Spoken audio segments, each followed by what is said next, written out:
Three, two. Today's episode is sponsored by Welcome everyone DraftKings. to another Stay tuned because broadcast you'll of hear Sports more about Guru. I'm DraftKings your host, all Sports Guru. all I am throughout the actually a show. little under the weather today, so I'm not gonna have as much energy as I usually have. So just bear with me on that one, everyone. But also don't forget to like, subscribe, and follow me on Instagram at MileyFans2025.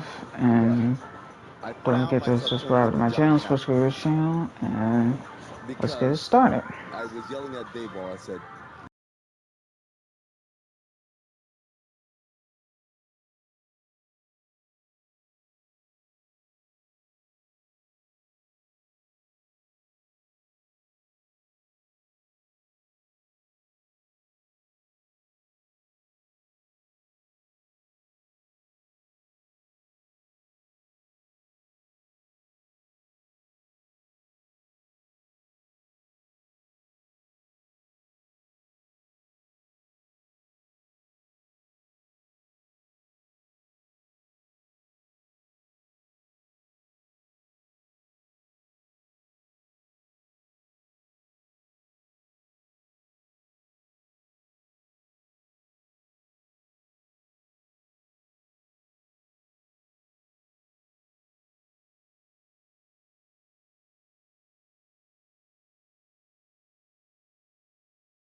MBACKK.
without a shadow of a doubt, going at it. This is good. This feels, this doesn't feel like hey, it's just college football on this week. Nah, this is the college game this week. Everybody's gearing up to see this. Make sure you have your hamburgers ready, your hot dogs, whatever kind of food you like, because it's going to be a good one.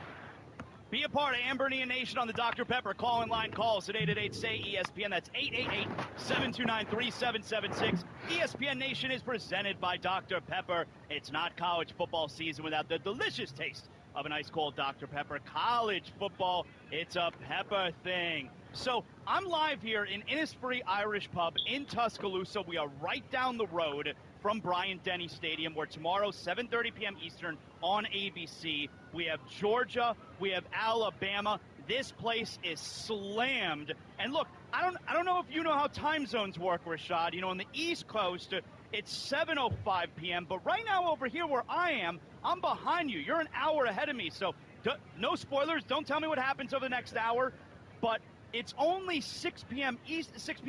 Local time here, and this place is slammed. I mean, it's so college. So, number one, it has me reminiscing what that used to be like when I was in college many, many moons ago. But also, for someone like yourself, all right, when you're playing football at Liberty, Rashad, and you were a big man on campus when you played, right? You were a big deal there. Yeah, so, yeah. It was a man. Yeah, so in a place like this, it's Friday night, maybe not necessarily a Friday night, because if you're a player, you got to really be getting ready for the game. You don't want to stay out later, that kind of deal. But if you were to come by on Saturday nights, like after your game, a bar that's slammed here, right across campus at Liberty University, are you able to do that? Like, can football players come to places like this? I feel like they're rock stars in this city. You can't go out at a place like this.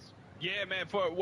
Setting the stage for me to answer that question. Now, if I was the University of Pittsburgh, I have to answer one way. At Liberty, it's dry campus, but it handled it differently. But I tell you this, though, after a big, hanging out with the fans, the friends, family, and you go out to eat, whether it's before the game, a day or two before the game, or maybe it's right after the game, and you have a great game. Now, here's the fun thing as an athlete. I tell everybody this, like, it's really an interesting dichotomy, and if you like psychology, you'll enjoy it. If you play well and you're in a restaurant and everybody knows you played well, right. The aura is absolutely amazing, man. The food tastes better, people are nicer. Actually, they will tip you for sitting at their table. But if you go out there and stink up the field for the program, and you dare to come inside of a restaurant and ask for a sandwich, it's going to come out half-tail every time, I promise you. Now, you got to stay home. It's ramen noodles that night if you didn't play well. You're staying home. It's ramen noodles for sure. And you're going to take notes and watch it on TV. Stay off social media, all right? Barely check your texts. You got to go to the other phone, the family phone only. These people here are fired up. I'm live here in Tuscaloosa, Innisfree Irish Pub tomorrow. It is Georgia at Alabama, number 2 at number 4. Rashad, I get the sense, like, it feels to me like an NFL game. And what I mean by that is there's so much talent on both sides of the football. So many potential first-day draft picks on Georgia, on Alabama. These are two, if prestigious helmets right now in college football. Alabama,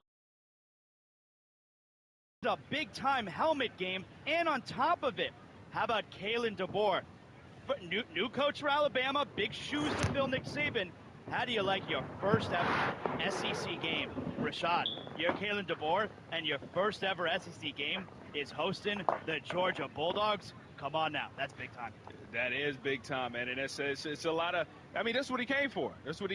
I mean, listen, they didn't bring him over because they didn't think he was incapable. Alabama knows their roster.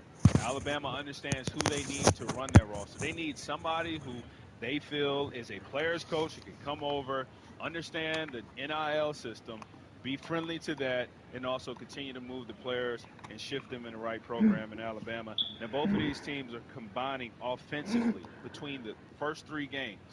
250 points total combination between Georgia and Alabama offenses, and their defenses combining only allowing 44 points. So something has to give, something has to break, and I'm not sure which one it is going to be because this is going to be a fired-up game. But I tell you, it's going to be fun to see it.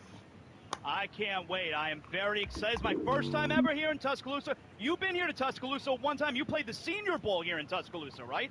Yeah, one time. 09. Or maybe is it Mobile? Is it Mobile? Mobile. It's one of the other. Yeah. Yeah, Okay, so Mobile. listen, that counts, all right? I don't want to offend anyone here in Tuscaloosa. Yeah. That counts, all right? Let's just say that you've been here. So you've been here before. I've never been here. I'm very excited. Of course, tomorrow we have college football tailgate where we're going to be live inside the Airstream studio right outside Bryant-Denny Stadium. I can't wait to see how the folks here in Tuscaloosa get down. So just to explain how huge, real quick, if I can give you something real quick, Rashad, how huge this game is tomorrow. We know these are two monster programs. They have dominated college football over the last 10 years. Kirby Smart is, for the most part, considered the best coach in the game right now. Well, Georgia, since 2021, is 45-2. All right, Kirby Smart, Georgia is 45-2 since 2021. Rashad, do you want to guess who put the 2 on the right side of that column right there? Tell me, man. Tell Alabama. me who. Oh my. Alabama. 45-2, and both of those on the right side, the 2 is Alabama both times. So while Georgia has dominated the college football landscape, Alabama has dominated Georgia. We have a big one tomorrow, Rashad. This will be a lot of fun. I can't wait. And they got the number. They got the number. It's so many things elevated around this action, this game, that you can't miss it. I'm telling you, I want to see which quarterback is going to play better. I know they're talking about potential Heisman for the 2. I'm interested to see if Milroe, he continues his 2 touchdown rushing, 2 touchdown passing to join in with Cam Newton, Nick Fitzgerald, Tim Tebow, and Johnny Manziel, who's done that consecutively.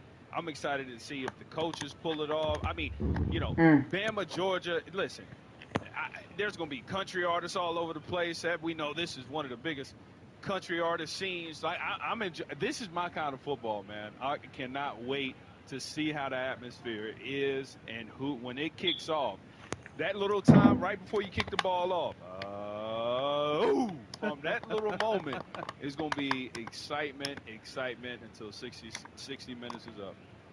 He's Rashad Jennings. I'm Jonathan Zaslow. I am live here in Tuscaloosa in his free Irish pub. That is the site tonight of Amber and Ian on the road. We are presented by Progressive Insurance. Coming up next, what does Alabama, a dog at home, what does Alabama have to do to essentially pull off the upset? We'll tell you next. Amber and Ian on the road on ESPN Radio and the ESPN app. Live here in Tuscaloosa in his free Irish pub. This is Amber and Ian on the road. Number 2, Georgia at number 4, Alabama. Tomorrow, that's a 7:30 Eastern start on ABC and ESPN+. We are presented by Progressive Insurance. He's Rashad Jennings.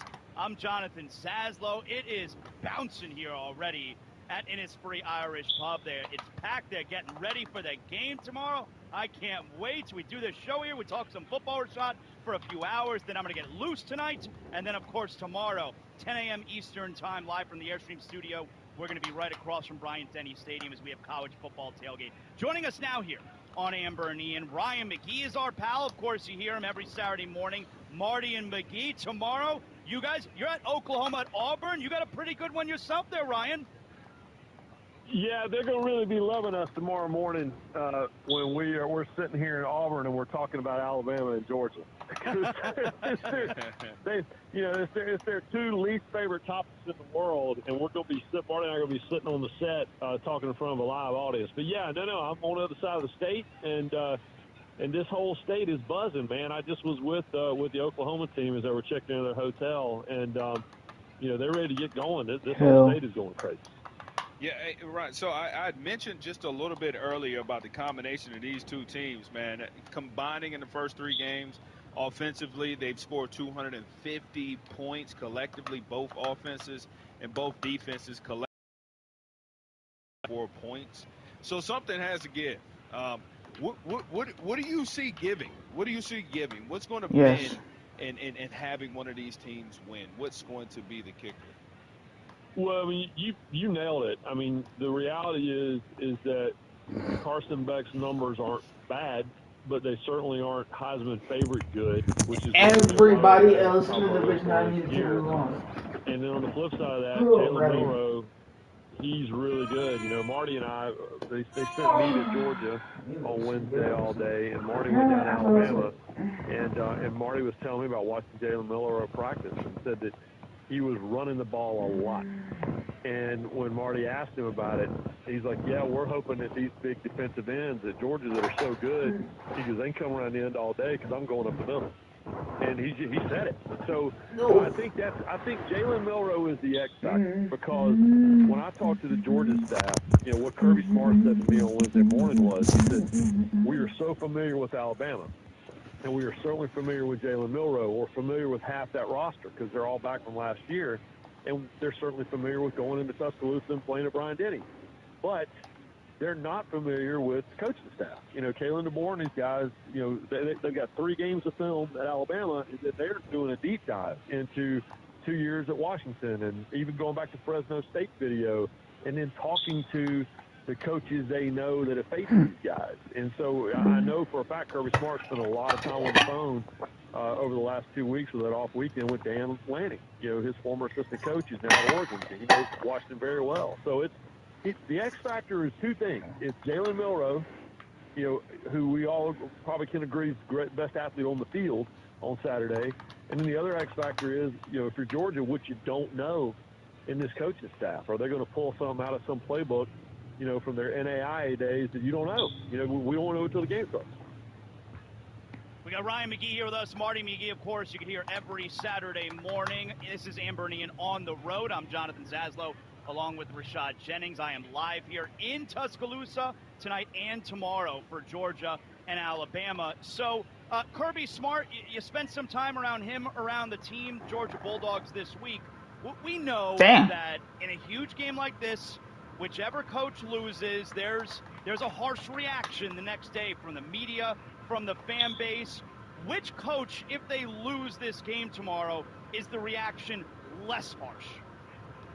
Well, I mean, listen, the good news is, and I feel like we're saying this too much, but it certainly is the case with these two, is that in the 12-team playoff era, you know, this doesn't eliminate you from Yeah, today I pretty much got to eat East today. It makes the sheet of ice under your feet much thinner. But for me, the psychological devastation for Georgia and for their fan base, if they were to go to Alabama and lose, and it's like, damn, here we go again. We can't beat these guys. It doesn't matter who the coach is. It's not a Nick Saban problem. It's an Alabama problem. I think that would be the biggest blow. So I believe that Kalen DeBoer can lose this game to the team that was the #1 team in the nation all the way up until this week. I think he can lose this game if it's a close game, right? If it's a good game, if they hang for 4 quarters, then I think that the Alabama fan base is going to be like, okay, you know what, you know, you could probably do this job. So I think that the blowback won't be as hard for Kalen DeBoer. Now, if it was the second game, that's when all the we hired the wrong guy stuff won't start. But they can lose this game and that won't start yet. Right. Right. So big talk, Alabama versus Georgia. Obviously, we know that. But they're #2 versus #4. So that puts 2 teams between them. Are we saying that Texas and Ohio State are better than them? Well, I am so reluctant always because I've got a lot of scar tissue of how many years I said this is the year Texas is going to make a run, and they didn't do it. But last year, they set themselves up for this year, and they look really, really good. Keith Sarkisian is a guy that, quite frankly, as a coach, I wasn't impressed with when I first interviewed him at USC. He's not that guy anymore. He's got his life together. He's got his football together. He went to Nick Saban rehab in Tuscaloosa, went to Axel rehab, and now he's doing great. And so I have a lot of confidence. And listen, Ohio State had the Ohio State, I think, had a better offseason than the Eagles. The who they went and got and the money they spent and the roster they put together, it completely blows me away. So talent-wise, I think Ohio State has the best roster. And momentum-wise, maybe Texas, you know, has more momentum right now. So, yeah, I don't have any problem with them being mixed up in there. Ryan McGee here with us. Marty McGee, of course, you can catch Saturday mornings, 8 a.m. Eastern Time on SEC Network. to tune in to Ryan and Marty. Now, tomorrow night, we know if you're at the game in Bryant-Denny Stadium, it's going to feel huge. It is a huge game. But when the 12-team college football playoff was announced, there were some people who said, you know what, the regular season, maybe it's going to matter a little bit less. Do you feel like this game is devalued at all? I mean, devalued on paper, on the spreadsheet, when you go back to what I said a second ago, which is that, you could lose this game and still be in the running for the playoff. But I don't believe that anyone I talked to in Athens believed it was devalued when I was there on Wednesday. And I don't believe that any of the people I was on an airplane with this morning flying into Alabama from all points around America. 300 yards, are you fucking serious? So I think, and I don't think there's going to be a lack of emotion tomorrow night. And plus, it's these two teams. They never play during the regular season. If they ever play, it's for a championship. It's for an SEC championship or a national championship. And so I don't think this is devalued in any way, because the reality, too, is, you look at, I've said this all year long, Georgia's schedule is awful.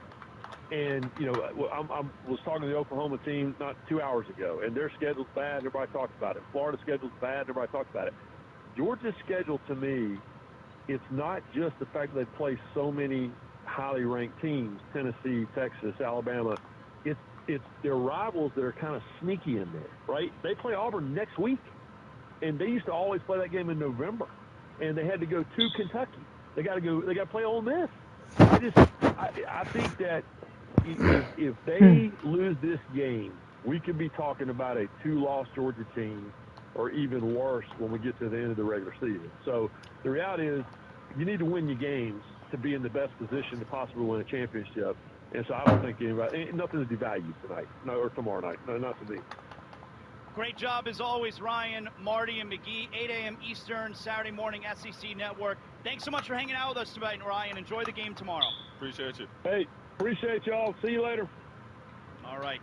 And Rashad, he's right. You look at the games coming up here. I mean, real quick, he mentions there, you got Auburn. Obviously, they still play Florida in Jacksonville. But Georgia, they still have to go to Texas. They got to go to Ole Miss. They got Tennessee at home. I mean, everybody knows the SEC, it's a brutal schedule. But, man, the road games here are so tough for Georgia. And it starts here tomorrow night, 7:30 Eastern, ABC and ESPN+. Coming up next, can Georgia pull off something they haven't done since '07? This is Ann Bernine on the road on ESPN Radio.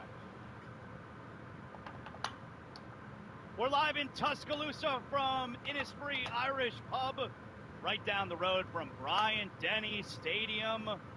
Tomorrow, it's number 2 Georgia, number 4 Alabama. Very rare, the Crimson Tide. Very rare, Rashad Jennings. He's Rashad Jennings. I'm Jonathan Zaslow. This is Ann Bernine on the road. I mean, it's rare enough, Rashad, for Alabama to be a dog in a regular season game. But how about a home dog? And I don't have to say regular season game because there's never been such thing until this year for there to be a playoff game at home. But a home dog for the Alabama Crimson Tide, that doesn't sound right. Yeah, it doesn't. And just to clarify, he's not talking about hot dogs. He's talking about being an underdog, y'all.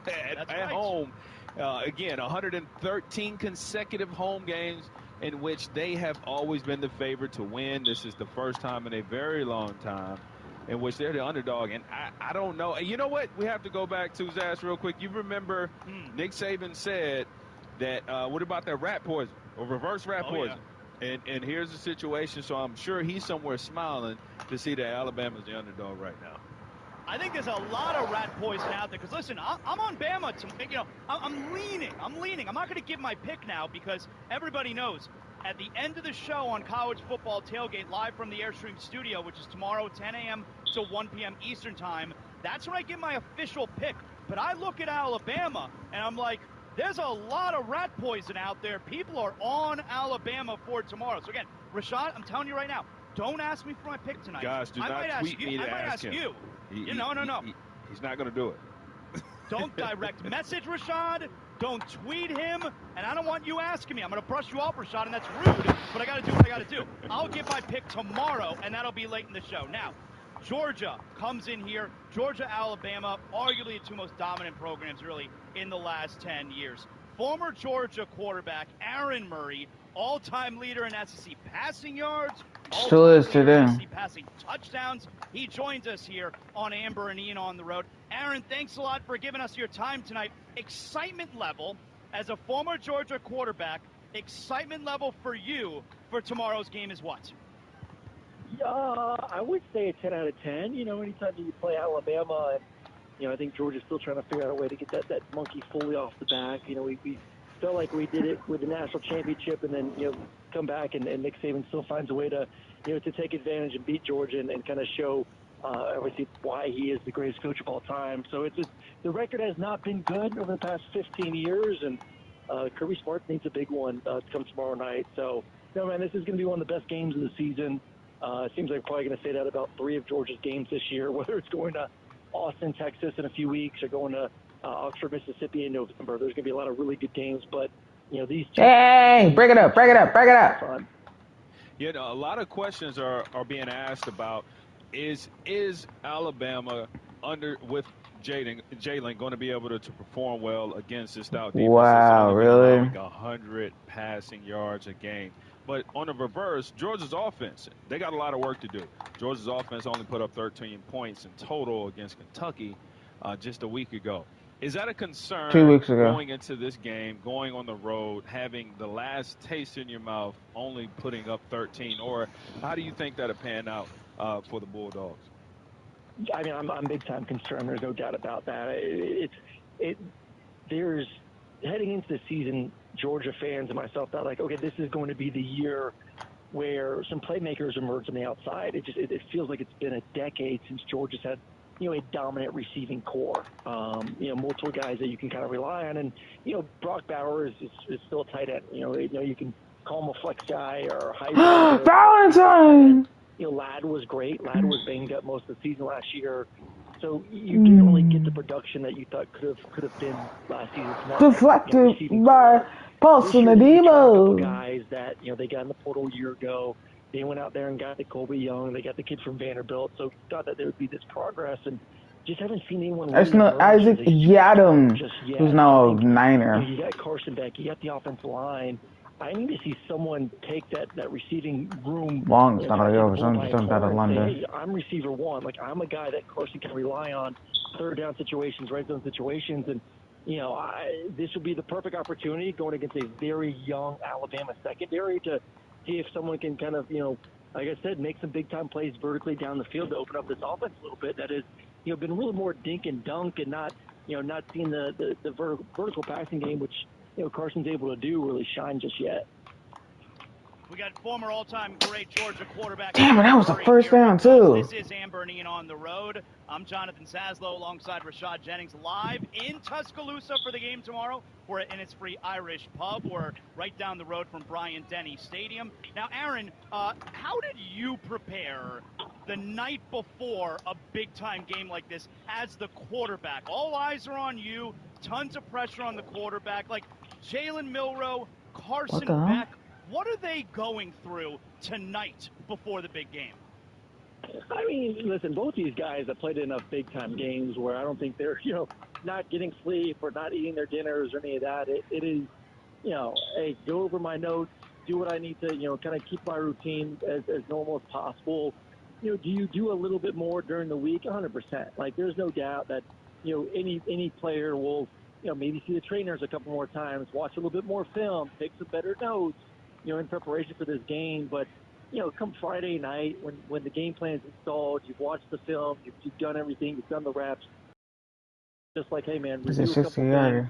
You know, obviously we both had Mike Bobo as our coordinator. So, you know, what Coach Bobo would do for me, you know, about a decade ago was, you know, put together a tape.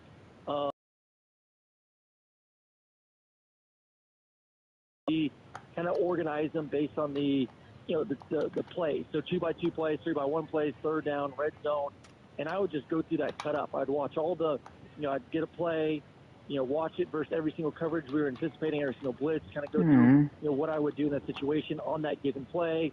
Bam, watch that, go to the next one. So I'm sure it's very similar right now with Carson and Jalen of, you know, watching that tape, making sure that everything is nice and lined up with their checks, and you know, they'll be ready to go come tomorrow night. Damn it! And hopefully execute at a high level. Yeah, it's not every day we get to talk to somebody who is the all-time leader of a university. 13,166 passing yards, also threw over 300 yards 14 different times. So I want to ask you a little football questions, just so the people at home can kind of walk through your mind. Which one do you feel more pressure on? Obviously, the operative word is more pressure on it. 4th down and 2 for a go-ahead win. 4th down and 2 for a go-ahead win, or 3rd and long, and you know if you punt, you're playing against somebody who can move the ball quickly. Which one do you feel like you would have more pressure on? A 4th down and 2 to end the game, or 3rd and long, and you know you're going to have to put it somewhere else? I'm definitely going 3rd and long in that situation. 4th and 2, I would say. Wow, that actually was caught. So much you can do. Sean Long with a great catch. You can run it, you can quick hit it, you can throw something intermediate. 3rd and long situation. If they start dialing up some pressure, and you got to be able to buy enough time to allow a guy to get open down the field. Just a little bit harder to execute. So, man, give me that 4th and 2. Give me a few options, especially in today's world, man. These offenses nowadays, quarterbacks have 3-4 options, whether it's some sort of RPO, run it yourself, and throw my sense of my chin. offense. I take my money to be able to convert that 4th and 2. Aaron, you got 2 teams here that have played a ton recently because of circumstance, but they're not like natural rivals because they're not on the schedule, the regular season schedule, every year. So where does, I guess it's a rivalry. Where does the rivalry with Alabama rank for Georgia these days? Yeah, I don't see, me personally, I don't consider it a rivalry. I mean, hell, I only played Alabama once, and I was at Georgia for 5 years, 4-year starter, redshirt, that first year obviously, and the only time I played them was in the SEC championship game. So I think it's 2 elite programs at the moment, obviously, that have played a lot over the past 6-7 years because of being in the SEC championship game. But I think of rivalry as like some sort of hatred, like Georgia, Florida, Georgia, Auburn, Alabama, like stuff like that, where I feel like there's some sort of respect of like 2 elite programs kind of looking at each other, giving them a week, like, oh, you're pretty good, oh, you're pretty good too. Like, let's go out there and continue to be a little bit better in these ball games, whether it's a game in Atlanta for that championship or national championship, as we've seen them kind of duel it out multiple times over the past 5 or 6 years. So I don't know. I mean, some people consider it. I really don't. I just think it's 2 really good programs, very well coached, elite talent on offense, defense, special teams, all that. As we've seen for the past decade, it usually turns out to be a 4-quarter ball game that comes down to the very last minute. Aaron Murray, former all-time great Georgia quarterback, here with us, and you can hear him on the call tomorrow night, 7:45 p.m. Eastern, ESPN Plus, LSU, South Alabama in Baton Rouge. Aaron, excellent job. Thanks for hanging out with us. Oh, I'm not going to let you get off so easy. Give me a score for tomorrow night. Come on now. Oh, man. I'm going to go 31-27 Dogs win. All right. You're on the record. There it is. Nice. No takebacks. Aaron, excellent job. Thanks for hanging out with us tonight. Appreciate you guys. Have a great one. Have fun in Tuscaloosa. There you go. That's Aaron Murray, former Georgia quarterback, and like Rashad said, all-time leader in SEC passing yards. Not Peyton Manning, not Matthew Stafford, not Eli Manning. No, Aaron Murray. Aaron Murray, leader in SEC passing yards and leader in SEC touchdowns. Let me give you a quick update here, too, Rashad. The big weekend for college football begins right now in my hometown. I'm 305. I'm in South Florida. That's where I'm based out of. And the Hurricanes, the number 7 ranked team in the land, they are hosting. They just got going a few minutes ago. They are hosting Virginia Tech. Virginia Tech on Miami's. Yes, Jonathan Abram. And on the ensuing drive here, or I should say ensuing possession, wide open. What a play! 1-yard line. Virginia Tech scores. So pending the extra point, the Hokies are going to be up 7-0. The extra point's not pending anymore. It is good. So it's not play-by-play. No one has to get mad. I know that's illegal. I didn't do play-by-play. I waited. So it's 7-0 Virginia Tech there early in the game, Rashad. How about Can't that? do live play-by-play. I'm sure the fans, they love your predictions. Or would you be willing to give a prediction on that one or nah? For the Canes? Oh, absolutely. Don't get crazy. I only hold off on my prediction until the end of college football tailgate based on where we are. So don't waste my time asking me who I'm picking for the game tomorrow night. I will give it to you at the end of the show tomorrow. I do it in front of the mass people that are watching in front of the Airstream studio. Wow. I don't get phased. If I want to pick Georgia tomorrow in front of all the Alabama fans, I'll pick Georgia right in their face. If I want to pick Alabama, then I'm going to pick Alabama and everybody's going to cheer. I will not be phased. But I have no problem picking other games for you. I think the Hurricanes are going to wind up blowing Virginia Tech out tonight. That's a rough start, but hopefully the Canes, they get their act together. Now, Mike Uranaga, our program director here with us, he is saying that I'm, of course, 1-3 on my picks. That is completely false. I'm 3-1 on my picks. There's a major difference, Mike, between 1-3 and 3-1. All right, how dare you? I'm 3-1 on my picks so far this year. All right, and of course tomorrow the big one, number 2 Georgia at number 4 Alabama. That's at 7:30 Eastern on ABC and on ESPN+. Coming up next here on Amber and Ian on the Road, a little sound on, sound off. That's really? next on ESPN Radio and the ESPN app. I'm 3-1 on my picks so far. How dare you say 1? My name's my name. All right, I'm 3-1, Rashad. Really? 3-1, big difference. My name's my name. Can't go out there and say I'm 1-3. He's Rashad Jennings. I'm Jonathan Zaslow. This is Amber and Ian on the Road. We're live at Innisfree Irish Pub here in Tuscaloosa. Now, I got here last night, actually, Rashad, because I wanted to beat the weather. I hopefully everyone who's listening, if you've been impacted, I've seen pictures, I've seen videos. It's rough stuff, all right, especially on the west coast of Florida, even into Georgia, a little bit here in Alabama, too, on the east coast of Alabama. We're more like northwest here in Tuscaloosa, so it's rough stuff. Hurricane Helene, we don't like her, and hopefully everyone who's listening, you're managing the best that you can. All right, we are presented by Progressive Insurance. If you're looking for a career you'll love with flexibility, great pay and benefits, and one of the country's top workplaces, come join their growing team. Go to progressive.com/careers and apply online today. Let's get to a little sound on, sound off.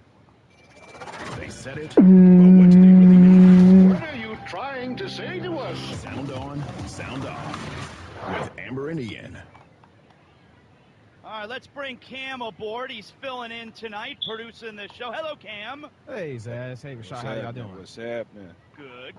Are you fucking serious? All right, guys. Bengals quarterback Joe Burrow was asked. Are you fucking kidding me? Start 0-3. Here's what the QB had to say. Maybe a little more vocal. I'm usually a lead by example kind of guy, but I think I can pick my spots. Say some more things. So find those spots this week. Why do you think that could be beneficial? Well, we got a lot of young guys that we're counting on. Wow, really? I haven't really been here before, so have them hear my voice a little bit might be beneficial for them. I don't know. All right, so Rashad, does Joe Burrow need to step up as a leader, and are the Bengals the best 0-3 team still remaining in the NFL? 2 questions. One, does he need to step up as a leader? Yes, and he needs to start off by not saying might and maybe. Those are not leader quality comments. I might could do this. I maybe could do this. So I would say no. And just to keep informed, since 1990, there has been 162 teams that started off 0-3, and only 4 of them made the playoffs. I don't see him being one of them at all. So as the best of the 0-3 teams, I don't consider them the best of the 0-3 team. Yeah, you're what your record says you are. If you're 0-3, you're not a good football team. I do think that Joe Burrow's getting a little bit too much heat. Like, for instance, this past week, they fell to 0-3, losing 38-33. I'm not exactly sure how Joe Burrow putting up 33 points is not a good job.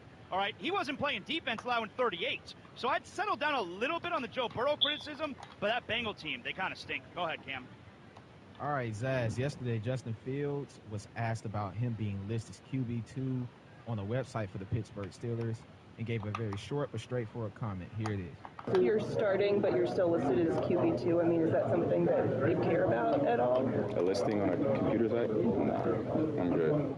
All right. Steelers head coach Mike Tomlin still hasn't officially named the starting quarterback for the Steelers, but Zaz, is this Fields' job, or will he have a possibility to start next year in the future as well? As long as they keep winning. And I got to be honest, I don't normally get critical of the media question. That's a weird question to me. Like, who cares that he's listed? No, who cares where he's listed as number 2? Who cares what he's listed as? Mike Tomlin continues to say he's our starting quarterback this weekend. That's all that matters, Rashad. Absolutely, man. Listen, if your head coach says you're the starter, you're the starter. And if your head coach says you're not, you're not. Right now, he is 3-0, just to keep you in mind, the opposite of Joe Burrow. So, Justin Fields, that's his team right now. There's no reason to change it up. All right, the Eagles are playing a team that knocked them out of the playoffs last year, the Tampa Bay Buccaneers, who are 2-point favorites on the road. Here's our own Randy Scott on Carlin versus Joe today, talking about the Eagles getting over the hump. It could get very dicey. Feels like it, right? Yeah, it's also the optics of going back, deja vu, scene of the crime. It's where your season ended last year. What have you learned? Oh, that's right. What have you learned? If you go in there and you get beaten by the same script, if you get beaten by the same plays, by the same guys, if you don't show, Nick Sirianni, that you've made the adjustments necessary to at least not catch the same demoralizing beating that you got last season, that everybody stewed about for 5 months after that loss, then what are you doing? All right. No Devontae Smith, no A.J. Brown, and a beat-up O-line. Do the Eagles have a chance, Zaz? This is a very, very big game for the Eagles. Because, well, I mean, for both teams, they're both 2-1. The loser's going to come out 2-2, and you're obviously not in a great spot. But I think there's some extra meaning to this game for the Eagles. I really do. They lost that game, that wild card game last year. They were 10-1 at one point last season, and their season ended getting smoked by the Buccaneers in the wild card game at Raymond James Stadium. And not only did they get smoked, the Eagles were the worst team in all of football that week. They would have lost to every single other team in the NFL that week. They were horrible. So I think it does mean something, Rashad. A, you want to avoid going 2-2. B, I think you do want to, get some of those demons out of your head going to Tampa Bay. Yeah, and listen, if you can go in Tampa Bay and get a win, which I highly doubt the Eagles can soar themselves to do, simply because the better team on the field is Tampa Bay. They're at home. You have Baker's found his own way as a quarterback now in his own right field. You got 2 good running backs over there, 2 good receivers, a good tight end. Like, I don't see them going to Tampa and winning that game without their 2 major weapons on the offensive side of the ball. So, no hump will be over on this Sunday. Excellent job there, Cam. So we got some, look, we're here in Tuscaloosa, Innisfree Irish Pub. We got Alabama and Georgia. I'm very excited for this game tomorrow, but a lot of NFL action we got to cover, all right? Last night, the Dallas Cowboys, they sneak out of Jersey with a victory.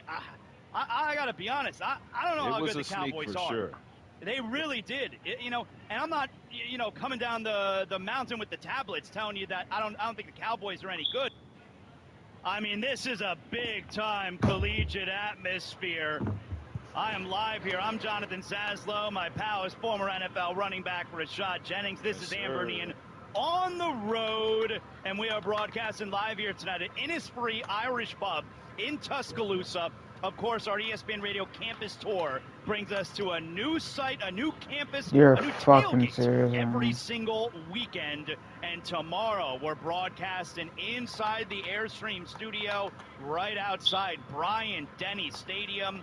It's the first ever, I mean, it's only the first year of the 12-team college football playoff, but still, that doesn't take away from the fact that it's the first time ever in the 12-team college football playoff era that we have 2 top 5 teams going at it. It's number 2 Georgia at number 4 Alabama. I'll tell you, Rashad, last McCoy, night, what the fuck type of block was that? Get some drinks, watch some Thursday night football. I get loose, my style. And, I have the same thing planned for tonight when we get out of here. But, man, I feel old. I feel old. I graduated college in 2004 from the University of Florida. I feel old. I'm pretty sure that I look old, but I do like being a part of the college atmosphere, and I'm really looking forward to what the tailgating scene looks like tomorrow in Tuscaloosa. This is going to be a great game tomorrow Rashad. I'm very, very into this. Yeah, I could imagine so being there. I wish I could be there with you, man. But I tell you, I feel young. I look young. And I'm going to move around, yeah. Yeah, Rashad's out there doing dance. Rashad's out there winning Dancing with the Stars. I get up off the couch. I got to groan for the next 6-7 seconds. Yeah. But listen, I'm sure you're getting asked for autographs and all kind of stuff. Sign my jersey, I'm big in sign my Tuscaloosa, hands. Rashad. I'm big here. Absolutely. Wrong person. Fuck! Food, though. I'm sure you're getting some good snacks, good food. Amazing food, I had some great Southern brunch earlier today. I had the biscuits and the eggs and the sausage patties. It really is different. It's not like, I had the good brunch food today. Excellent stuff here. Now, last night, like I said, I was here also in its Free Irish Pub here in Tuscaloosa, right down the road from campus, and I'm watching Thursday Night Football where the Cowboys, they got to 2-2. They desperately needed the last couple of weeks. They're now back at 500, 2-2, but they snuck out of Jersey with a 20-15 win against the New York Giants. Here's Marcus Spears, ESPN NFL analyst. He was on Get Up this morning, and he was not impressed with the Cowboys. Last night did nothing in regard to making you feel like the Dallas Cowboys are a legit contender. That was a sloppy game. Obviously, the penalties probably are the story of the game when you think about how many they had and how many the Giants had. But ultimately, G, like, you don't walk away from that game saying that they took a step forward. Obviously, we know the state of the New York Giants and where they are as a football team. But more importantly, like, the expectation for Dallas to get a win is great. And people always say it, and Bart go relate to this. When you have to resort to saying a win is a win after a game, you know you didn't play well. Yep. You know what, Rashad? Yep. That's an excellent point by Marcus there. When you're coming out of the game and you got to say things like a win is a win, we just want to get out, look on to next week. You weren't playing against the 85 Bears, all right? It was the New York Giants, who we know are among the dregs of the league. I think Marcus Spears is 100% right there, Rashad. There's nothing to be impressed about the Cowboys right about now. Yeah, absolutely. The reason why you like to look forward to things because you don't want to look backwards at what just happened. You got to win. You got up out of there. Wins cover sins, and you don't want to look at that. So, look, the Giants, they put up 5 field goals, which they moved the ball up and down the field. They did well for themselves. I think Daniel Jones got a lot of critics off his back. Obviously, they're still going to be there. He looked all right. Yeah, he did his thing. There was a blatant bad call, but the referee called face mask on Daniel Billinger, the tight end, number 82 with the Giants, and it was completely, you watched the replay, it was on the defense. He did nothing. That put them in 2nd and 18 behind the sticks. There's a potential, maybe they could have scored, maybe not, who knows, it put them out of field goal range. Whole deal, but no, you can't be happy. If you're a Dallas Cowboy fan, there's no way that you're actually happy if you're... God damn, they wanted me to go for it. Connoisseur. If you're just a fan, sure, you see a W go up, bing, woohoo. But if you have this idea that this is the opportunity for you to go to the Super Bowl, if you started off with that hope and dream and desire at the beginning of the year, last night you just realized that ain't going to happen. That's what you just realized. So you got to win, but you're not going to win the Super Bowl. You realize that just in that game. So it feels like there's something wrong with the Cowboys, and it looks like I'm dead wrong because I went into this season, Cowboys are going to win the division. Division kind of feels wide open right about now. Wide open. For a team that won 12 games each of the last few seasons, there feels like there's something rotten about the Cowboys right now. I don't know what it is. Go with that feeling. And it's interesting because the Cowboys win last night, and I think you're right. I think the Cowboy fans are like, man, I mean, we got to sweat out a game at the New York Giants. But conversely, I think the Giant fan feels really good right about now. Not that their team is going to do anything. The Giant fan knows their team isn't any good. They just dropped to 1-3.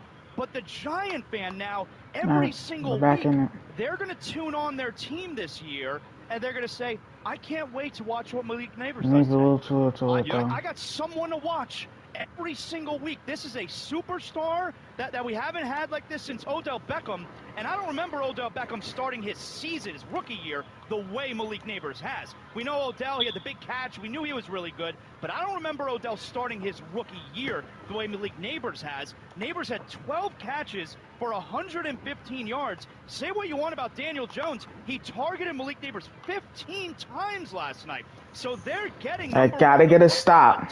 I have to get a stop. Obviously, the quarterback situation First down pretty much seals the deal. In the draft next year, but you have a franchise star at wide receiver. If I'm a Giants fan, I'm into putting on my team every single week. Oh, absolutely. I mean, he targeted Robinson 14 times last night. Yeah. So he's slinging, he's distributing the ball really for himself. And obviously, the run game, it's always been a question for on the very first play of the fucking drive. Line, tight end position, etc. However, the team is moving the ball. The defense is playing sturdy and stingy defense. I think they're going to be tough, and it's a team that you don't necessarily want to play. Like you said, and we both agree, the NFC East right now is completely wide open. Dallas skated out with a victory. They can't be feeling too good about it. And then as they look down their road, their schedule gets harder and harder, and they lost 2 of their starting defensive ends. So they're not going to be able to get as a strong, potent rush. I think Dallas is in trouble, and they're lucky that they got away with this win. But shout out to the G-Man out there looking good. I like it. I like what I'm seeing.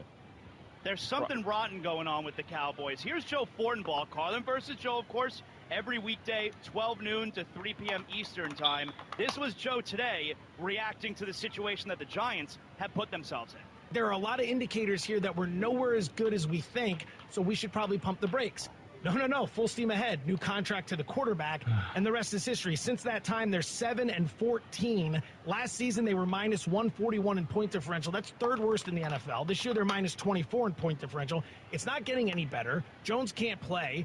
The decision to let, by the way, this is what's going to put it over the top, Saquon Barkley end up in Philadelphia. Like, to see that on the behind-the-scenes show, Hard Knocks. Yeah. How upset Mara was when he said, I just don't want to see him go to Philadelphia. I think all that's going to come together, and we're eventually blowing this up. Because last night, that game was there, and all they wanted to do was kick field goals. Yeah, I mean, you got 5 drives that end in scoring, but, man, I think that's the biggest issue there, Rashad. Well, why do the Cowboys need to sweat out that game? The Giants play good defense all around. They gave up, honestly, just one big play. If it wasn't for that, we're right now talking about the 2-2, the 2-2 New York Giants, and we're looking at Dallas like, here we go again. Boy, can you imagine? Can you imagine if they were 1-3 last night? For me, I'd have loved it. I've been a happy camper today. But there is, I mean, Dallas is not, for all practical purposes, they're not going to win a Super Bowl. So we could just get that off the record. And then, what do they have to look forward to? Trying to figure out why they want to argue if they should have paid Dak Prescott or not, because he's the highest paid quarterback of all time, player of all time. So that's going to be the argument, is why we paying this guy so much. That's the storyline of the Dallas Cowboys. I think the Giant fans excited right now to tune in each week to watch Malik Neighbors. He knows his team's not going to be any good, but now he's got a player that's exciting, and he's going to watch grow, and the team can help build around for the future. This is Amber and Ian on the road. He's former NFL running back Rashad Jennings. I'm Jonathan Zaslow, live here at Innisfree Irish Pub in Tuscaloosa. Coming up next, how big of a deal has NIL played in college sports? We had a situation arise this week. That's next. This is Amber and Ian on the road on ESPN Radio and the ESPN app. So you got number 7 Miami has taken a 14-7 lead at Hard Rock Stadium over Virginia Tech. I told you, Rashad, Virginia Tech got out in front early. They got a turnover, and now the Hurricanes are just like, all right, we're going to score on every possession. Cam Ward is 5 for 7, 120 yards and 2 touchdowns. And with 4 minutes to go in the first quarter, the Canes have a 14-7 lead. He's Rashad Jennings. I'm Jonathan Zaslow. I am live here in Tuscaloosa's Innisfree Irish Pub. This is Amber and Ian on the road. ESPN Radio is presented by Progressive Insurance. Protect the stuff you love with Renters Insurance. Visit Progressive.com. So, Rashad, there's a lot happening here on the field tonight, tomorrow, on Sunday, obviously here in Tuscaloosa. But we have a situation, all right, as far as college sports goes. And I'm not really sure that you can close Pandora's box. And what I mean by that is you got the NIL, which is essentially the wild, wild west now, right? Like, you're essentially allowed pay for play. Now, the school can't say, hey, I'm going to give you this much money, you come over here. It has to be a third party. You know, it's like, hey, I'm over here representing, and we're going to give you, we're part of the NIL collective, and we're willing to give you this amount of money if you come and play right there, and that's how it gets done. So earlier this week, UNLV, who's undefeated right now, like UNLV, they got a chance, Mountain West, right? UNLV's got a chance to be that group of 5 conference champion that could make the college football playoff. They're 3-0, but their quarterback, Matthew Sluka, at the beginning of this week, he said, peace out. He is now going to, right? He said, peace out. He is now going to redshirt this year, and he is entering the portal because he is claiming that he was promised a certain amount of money, apparently $100,000. And we're several weeks into the season, and he's looking around and saying, where is my money? And they haven't given it to him, and he's sorry, I'm leaving. Here's Myron Metcalf, ESPN Radio. He hosted on Amber and Ian last night, and here's Myron giving you a little bit of the situation there at UNLV. What's happening with some of these collectives is the same things that happens with people, businesses all over the world. You better know what tax bracket you're in. And at the end of the day, if you're the UNLV collective, don't act like you're the Georgia collective. And that's part of what's happening.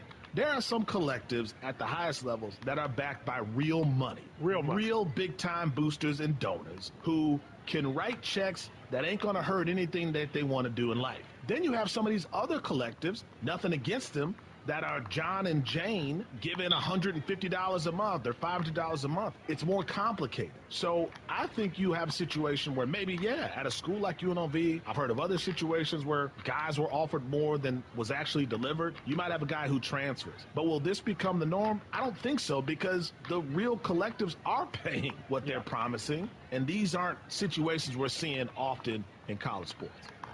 That was Myron Metcalf last night hosting Amber and Ian right here on ESPN Radio. So, Rashad, where do you think the blame lies in this situation? Because I tend to side with the kid here, because UNLV, or at least someone represent. Now I think he said assistant coaches are the ones who told him this. Yeah. They apparently made a promise that they can't keep.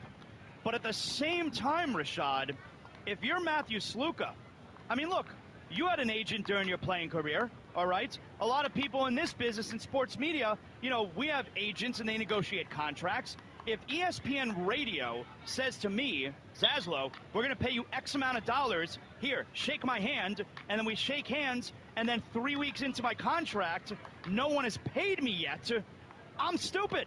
Like, why did I start to work without signing a contract? So a little bit of that has to be on the student athlete where, all right, it's one thing for them to tell you they're going to give you money, but hey, you got to sign some paperwork here to make it so.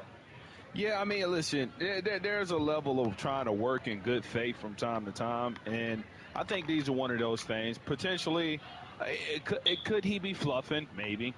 Could he be telling the truth? Maybe. Let's say he is telling the truth. Okay, that means one of the coaches promised him X amount of dollars.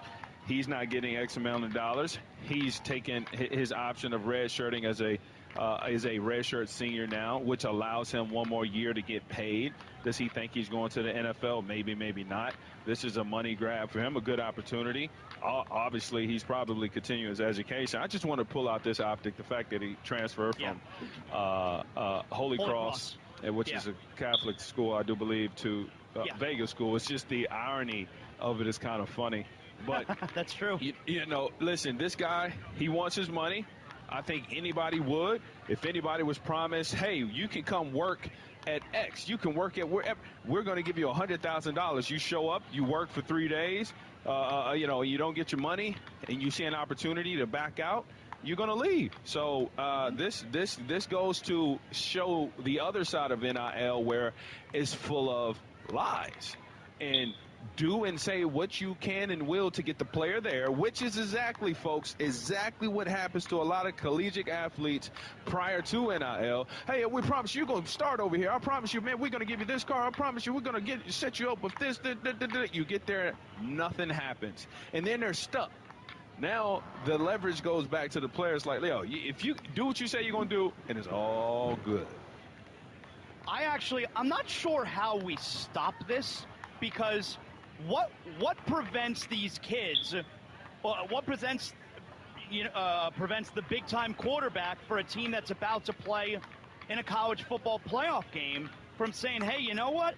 I think I've outperformed my current NIL. You got to the close of business tomorrow to give me X amount of dollars, or I'm not playing in the playoff. Like, what's preventing that from happening? Absolutely nothing. It will happen. You'll see it. We'll see it this season. We'll see it this season where some players, teams are going to make it to the playoffs, and it's going to be by the brunt and the back work of some particular players who are going to opt out of the playoffs unless you pay me, because I do not want to take an insurance risk from going to get drafted in the NFL. We're going to see that actually happen. Mark my words. That will happen. A player will say, no, I'm not playing in the playoffs. I don't care, Georgia. I don't care, Alabama. I don't care, Texas, because you are not going to pay me, and the NFL will. Point blank. You're going to have fans get upset. See, this is where I almost think it's a good thing that this happened so early in this season. And I know NIL started a few years ago, but I'm glad that this situation here happened, because now we have to come up with a solution. I don't know what the solution is. I'm not that smart, Rashad, but the people who are involved here with the NIL collective, we need to come up with a solution. We need to come up with a way that this won't happen like this. You know, either there's no more talking about it during the season, you have to sign these contracts before the season, because we can't have a scenario where players are getting to the college football playoff and they're essentially then holding the school hostage. I mean, that's going to be a disaster. So I'm glad that this actually happened now, so we can get to a place where let's come up with a solution to all of this. Coming up next, we're going to talk to a former Super Bowl champion. This is Amber Nean on the road on ESPN Radio and the ESPN app. The number 7 Miami Hurricanes have the ball inside the 5-yard line. They're up 14-7 early in the second quarter. That game is on ESPN right now. Miami Hurricanes looking to climb the ladder, I guess, in the standings. They're number 7 right now, and it looks like they've scored again. They're a wagon, Rashad. Cam Ward, possible Heisman favorite right now, just threw his 3rd touchdown of the game. He's Rashad Jennings. I'm Jonathan Zaslow. Good to have you aboard tonight. This is Amber Nean on the road. I am live here in Tuscaloosa. I'm very big in Tuscaloosa. You got Georgia at Alabama tomorrow, 7:30 p.m. Eastern on ABC and ESPN Plus. That's and let's a bring little aboard noisy. SEC Network analyst, former Alabama safety, Super Bowl champion, Roman Harper, joining us on the show once again. Roman, thank you so much for hanging out with us again. Excitement level, your Crimson Tide hosting the number 2 ranked Georgia Bulldogs. Excitement level for you for this game tomorrow night is what? Well, first and foremost, thank you for the introduction. Number 2, where are you at in Tuscaloosa? I think that's important. That is important. Back Yep. of my hand. That's Innisfree, I'm at Innisfree Irish Pub right now. It is slammed here, Roman. Yes, that's my guy, Tripp. I know Tripp extremely well. That's right. We've done a lot together. So I know everybody. That's my slate. That's my second home. So anyways, well, Brad, tell Tripp I said what's up. Number 1, you heard me talk to your boy Roman. All right? All right. And my excitement level, probably a 7. Look, this game is as big as everybody wants to try and make it, but at the end of the day, both these teams' seasons still will go on. It's not like what happened to Georgia last year in the SEC Championship, where now they're left out of the playoffs. Both these teams can quite easily still go straight to the playoffs, and so that needs to be said too. So for me, it's like a 7. Yeah, Roman, so you know what it's like to play at all-time level. You played at a high level at the college level. You played at a high level in the NFL. You won a Super Bowl. They set off this season to win a natty. Both of these teams are set off. They're ranked 4th. With the new playoff system, do you feel like some of these players or even some of the coaches' attitude maybe are not as conducive of must win every single game, knowing that you still could host a home playoff game as long as you just lose one, maybe even two in the SEC? So my question is, do these guys have as much pressure as players and as coaches as we think? Pressure is a gift, right? So, like, to even be considered to be one of these teams, because this isn't for everybody. We don't have the same conversation for every school. This is for two elite programs at the top of their game. And it's a lot of because of where they're at in their game right now is where the pressure is applied from, especially from the outside looking in. As a team, they handle that how they're going to handle within that locker room. I can't discuss that because I'm not in that locker room. But from the outside looking in, the pressure point, the pressure is on Kirby because his only weakness was Nick Saban-led Alabama team. So now when you remove Nick Saban, you're supposed to go win this game if you are Georgia. That is the pressure on Kirby. Then for Alabama, it is Alabama. I think, the pressure to win at Alabama, especially post-Nick Saban, will always continue to be high. Kalen DeBoer has seamlessly fit right in, and it's different leadership. It feels different, but the guys and the players have all bought in, and they're really, really enjoying the space that they're in. So it's going to be a great matchup, and the pressure is what they make it inside their own locker room. But I don't think it's pressure. We got Super Bowl champion, former great Irish pub here in Tuscaloosa, Alabama. So, Roman, this is my first time ever here in Tuscaloosa. This is a great spot that I'm at tonight. Tomorrow, I'll be broadcasting in the Airstream studio right across from Bryant-Denny Stadium. I'm looking forward to how the folks here tailgate. I'm looking forward to the atmosphere. What can I expect tomorrow, Roman? What makes the atmosphere on a game day here in Tuscaloosa so much better than everywhere else? The Crimson, the pride, the passion. The tailgating is going to be pretty nice. The women are beautiful.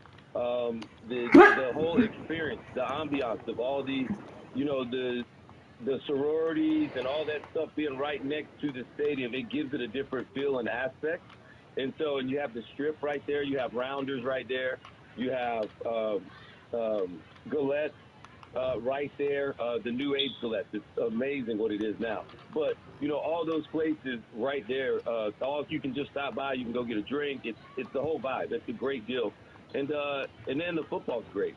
Like, you show me good tailgating, I usually show you some good football. And so that part of it still remains the same as well. And so they're going to be fired up, and I hope you get to hear Spend My Dollar and everything else, So it'll be good. It's going to be awesome. I'm really looking forward to it because I'll be able to sit on my own couch and watch it. And back to Rashad's thing, just one more thought to close it off about the pressure thing, is that pressure's handled differently for everybody. And so you know how it is when you play in the game, Rashad. You don't have time to feel the pressure because I'm in the game. So once the ball kicks off, everything else, it's just the game after that. From the Super Bowl to a playoff game in the NFL to a game on Saturday. Once the ball is kicked off, all that goes to the side. Absolutely. You know that. Absolutely, 100% can attest to that.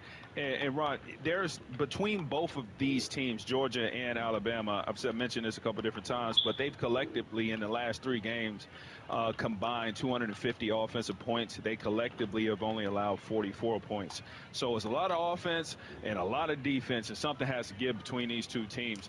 Now, obviously, you're a pro's pro. You've won a Super Bowl. You know what it's like to have all of the players being in front of you, being a safety.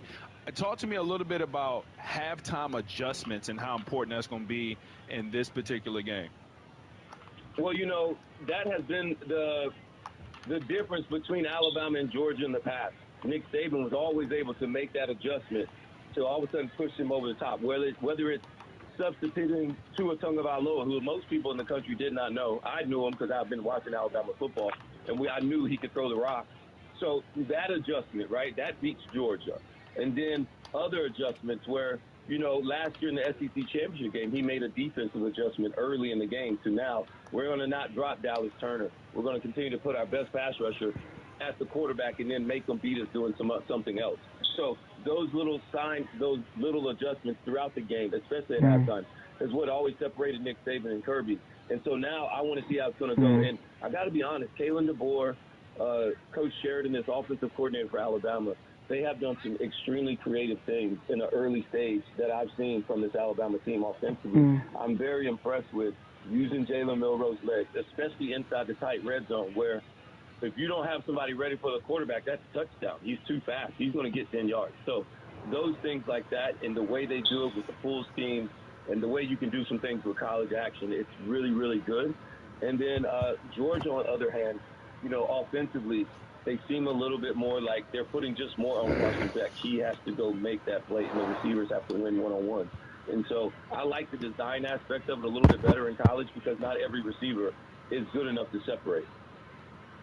Roman Harper here with us on Amber and Ian on the road. I'm Jonathan Saslow. He's Rashad Jennings live here in Innisfree Irish Pub in Tuscaloosa.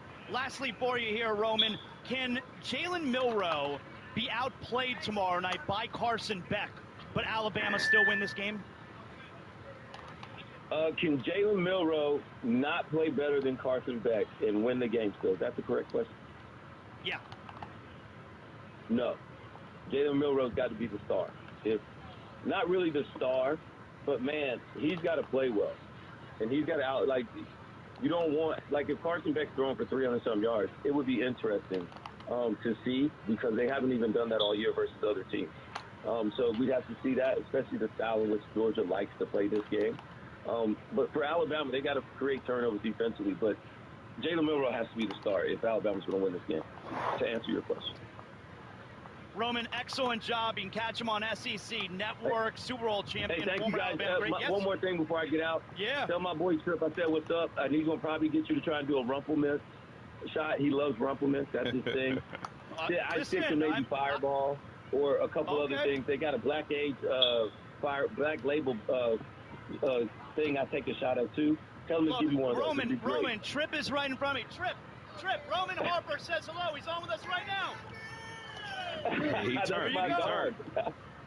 There you go. That's my boy. Roman, excellent job. Thanks for hanging out with us tonight. Appreciate you, man. Oh, man, thank you. Perfect timing. That's beautiful. Thank you, guys. There you go.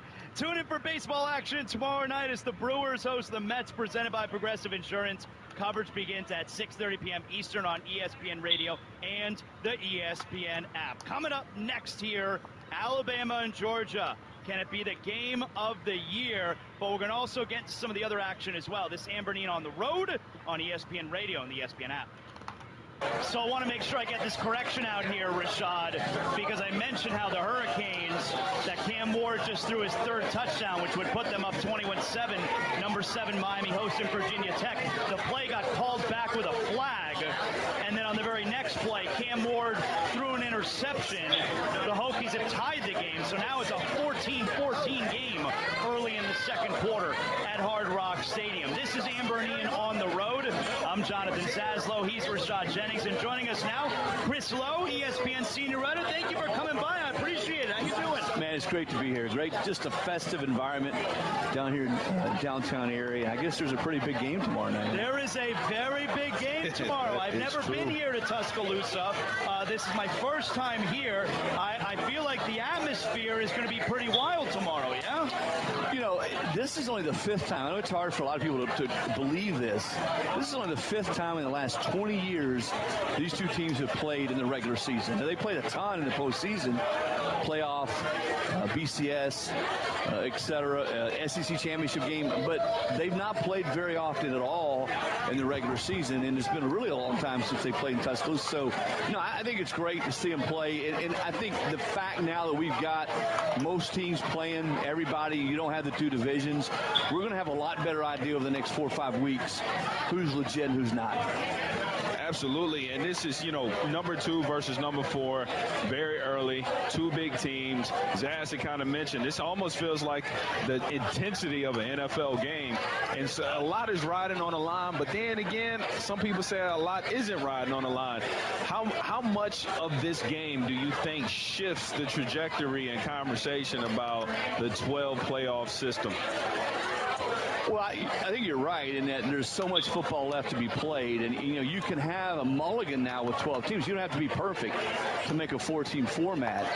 That said, I think this game, the winner of this game, to me, sort of breaks out front. And Georgia, and we were talking about this off air, Georgia's schedule is as hard as anybody's. They got to play here tomorrow night. They got to play at Ole Miss, at Texas, and they play Tennessee in Knoxville. So if you look at 5 teams that seem to have sort of separated themselves at this point, Ole Miss, Tennessee, Alabama, Georgia, Texas, of those 5, I think Georgia has the hardest schedule. We got Chris Lowe here with us, ESPN senior writer. We are live here in Tuscaloosa for Amber and Ian on the road. Very popular question this week has been which coach needs this game more, Kirby Smart or Kalen DeBoer? What do you think?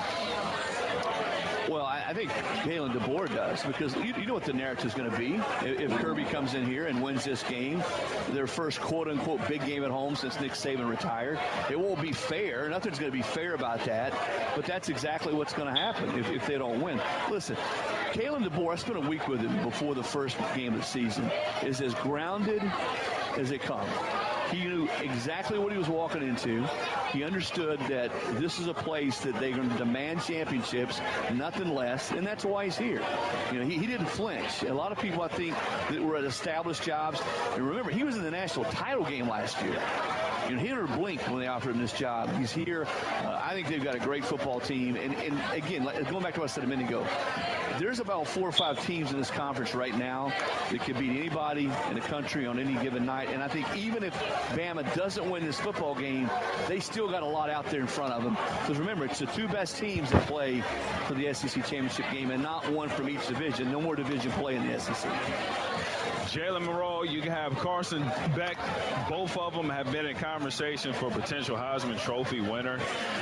Me personally, I'm going to let you know right now, Chris, I think there should be 2 titles. One should be the Heisman, going to the most valuable player. And then I think there should be another award called the best college football quarterback. Because that's the Davey O'Brien award, the conversations of the best actual players in the in college football. But needless to say, whoever wins this game, do they become the front runner for the Heisman Trophy winner? Well, you know, winning the Heisman Trophy is all about playing big on big stages. We know that, right? And it's again, fair, unfair, that's just the way it is. And this game has been the most anticipated game in college football since it was announced last year. So, yeah, and both these guys have played in big games, Carson Beck and Jalen Milroe. And both of them, and this is what I love about both these kids, is they both waited their turn. Carson Beck sort of waited his turn at Georgia, didn't leave. Jalen Milroe waited his turn behind Bryce Young at Alabama, didn't leave. I thought last year that Jalen was the most improved player in college football from where he started the season. They benched him in week 3. He didn't play at all against South Florida. He comes back, and really the way he got better and better was the key to Alabama's transformation. And then Carson Beck, in his first year as a starter, Mr. Steady, didn't try to do too much, but one of those guys who's really, really accurate with the football. I think when you start talking about quarterback matchups, they're not the same kind of player, but yet there are similarities, and both of those guys believe in themselves and were willing and competitive enough to wait their turns. Chris Lowe here with us on Amber and Ian on the road alongside Rashad Jennings. I'm Jonathan Zaslow. What have you noticed? Obviously, Nick Saban's Nick Saban, but everyone seems really pleased with Kalen DeBoer, even though it's a very difficult job to be the guy who follows the guy. What have you noticed he's doing different? Not necessarily any better or any worse, just different from the past. Well, the main thing he's done is he's been himself.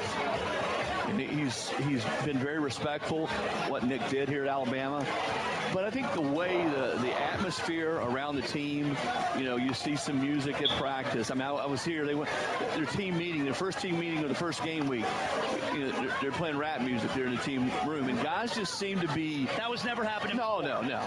You know, Nick walked in. It was like the state of the dress. You know. But guys seem to be really loose.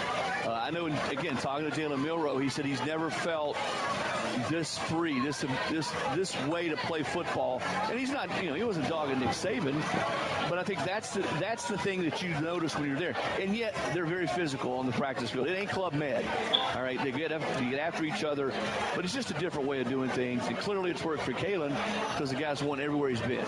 I'll I'll tell you, I'm glad that you said it. We've been asking people, and we've been hearing throughout the week about which coach is under more pressure to win this game. And everyone is look saying for the Kirby fucking Smart. law. You're the first person I've heard say Kalen DeBoer, and I think it's Kalen DeBoer too. You're the first person who said that, because if Kalen DeBoer doesn't win tomorrow, it becomes, all right, now you get the question, can you win? It's early, but can he win the big game here at Alabama? All right, he's 0 for 1. And then second, more importantly, it's like, wow, well, all these years we've dominated Georgia.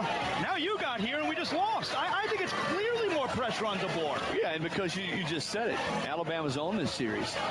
With a guy that's now working in TV on the sideline. Changed you? You're here. You're the change. And Kirby's been lights out in top 5 matchups. I think he's won his last 5 in top 5 matchups of AP teams. So yeah, here's the good news for Kalen DeBoer in Alabama is they still get a lot of chances. It's not the end of the world if they lose, and I'm not predicting they're going to lose here at home, but if they do lose, they still got chances out there. They play at Tennessee, they got Oklahoma, they got LSU. There's no doubt in my mind that a 1-loss Georgia or a 1-loss Alabama team is going to be in the playoff. I think you make a strong case that a 2-loss Bama and a 2-loss Georgia make the playoff. I think at this point a lot of things can change. Notre Dame losing to Northern Illinois sort of opened up some things.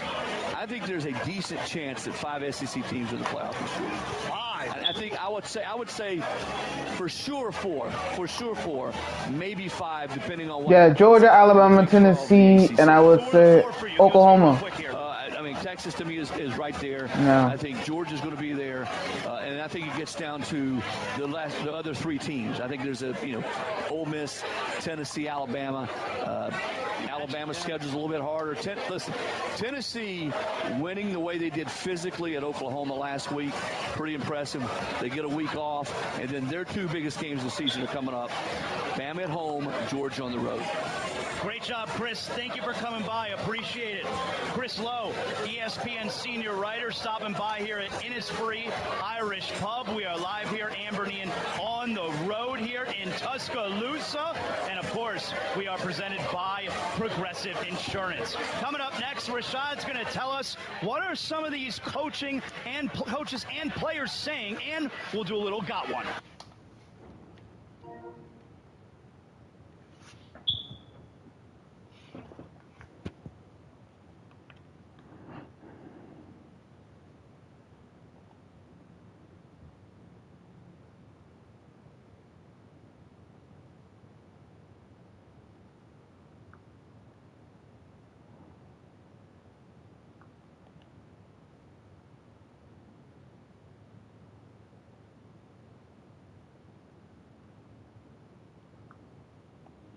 Amber and Ian on the road. We are in Tuscaloosa. The ESPN Radio Campus Tour brings us here for Georgia and Alabama tomorrow. I'm Jonathan Zaslow. He's Rashad Jennings.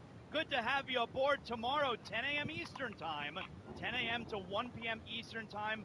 I'll be live inside the Airstream studio right outside Bryant-Denny Stadium, the host site of Alabama and Georgia tomorrow. Number 4, the home dog, Crimson Tide. And number 2, Georgia. This is what you call a big-time game, but we got some big-time news here, Rashad. You ready for this? Yeah. Ready for the news? Here we go. All right. History has been made tonight. In Major League Baseball, the Chicago White Sox, they lost tonight at the Detroit Tigers 4-1.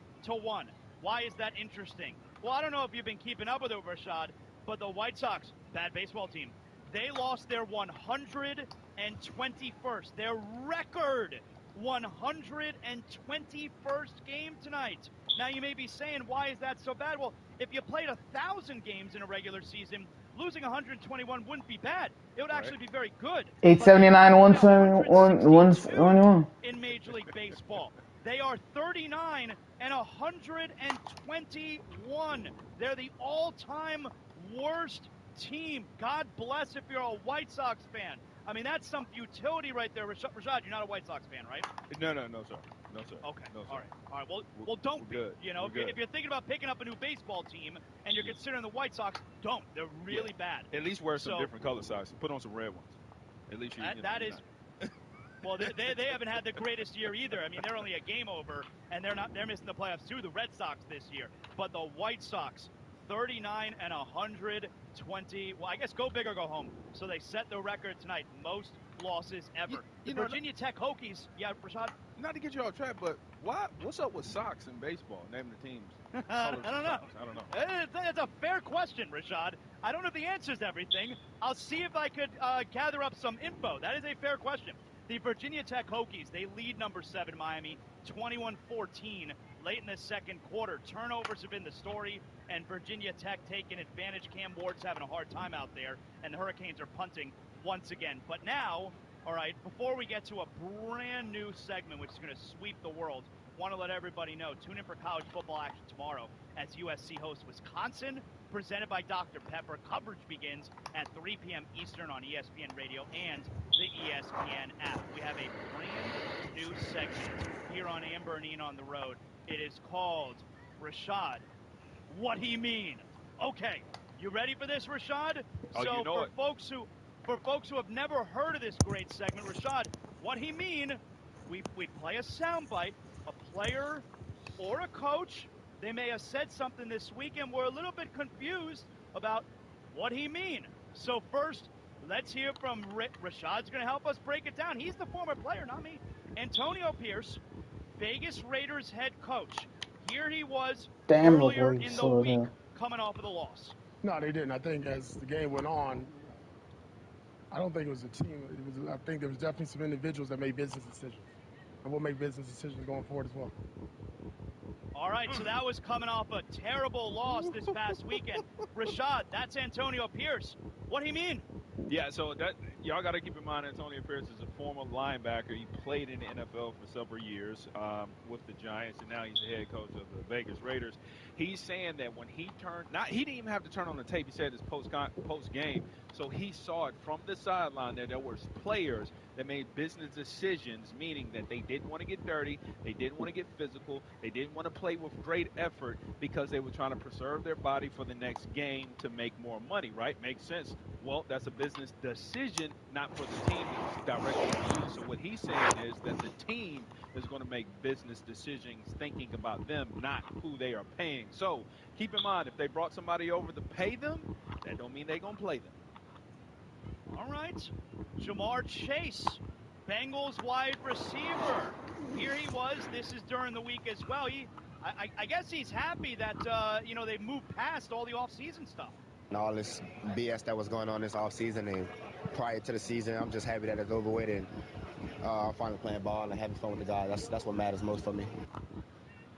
So that's Jamar Chase, Bengals wide receiver. Rashad, what do you mean? Yeah, BS, it stands for beautiful stuff, is what he's referring to. He's tired of all the business accusations of, hey, how much you gonna get paid?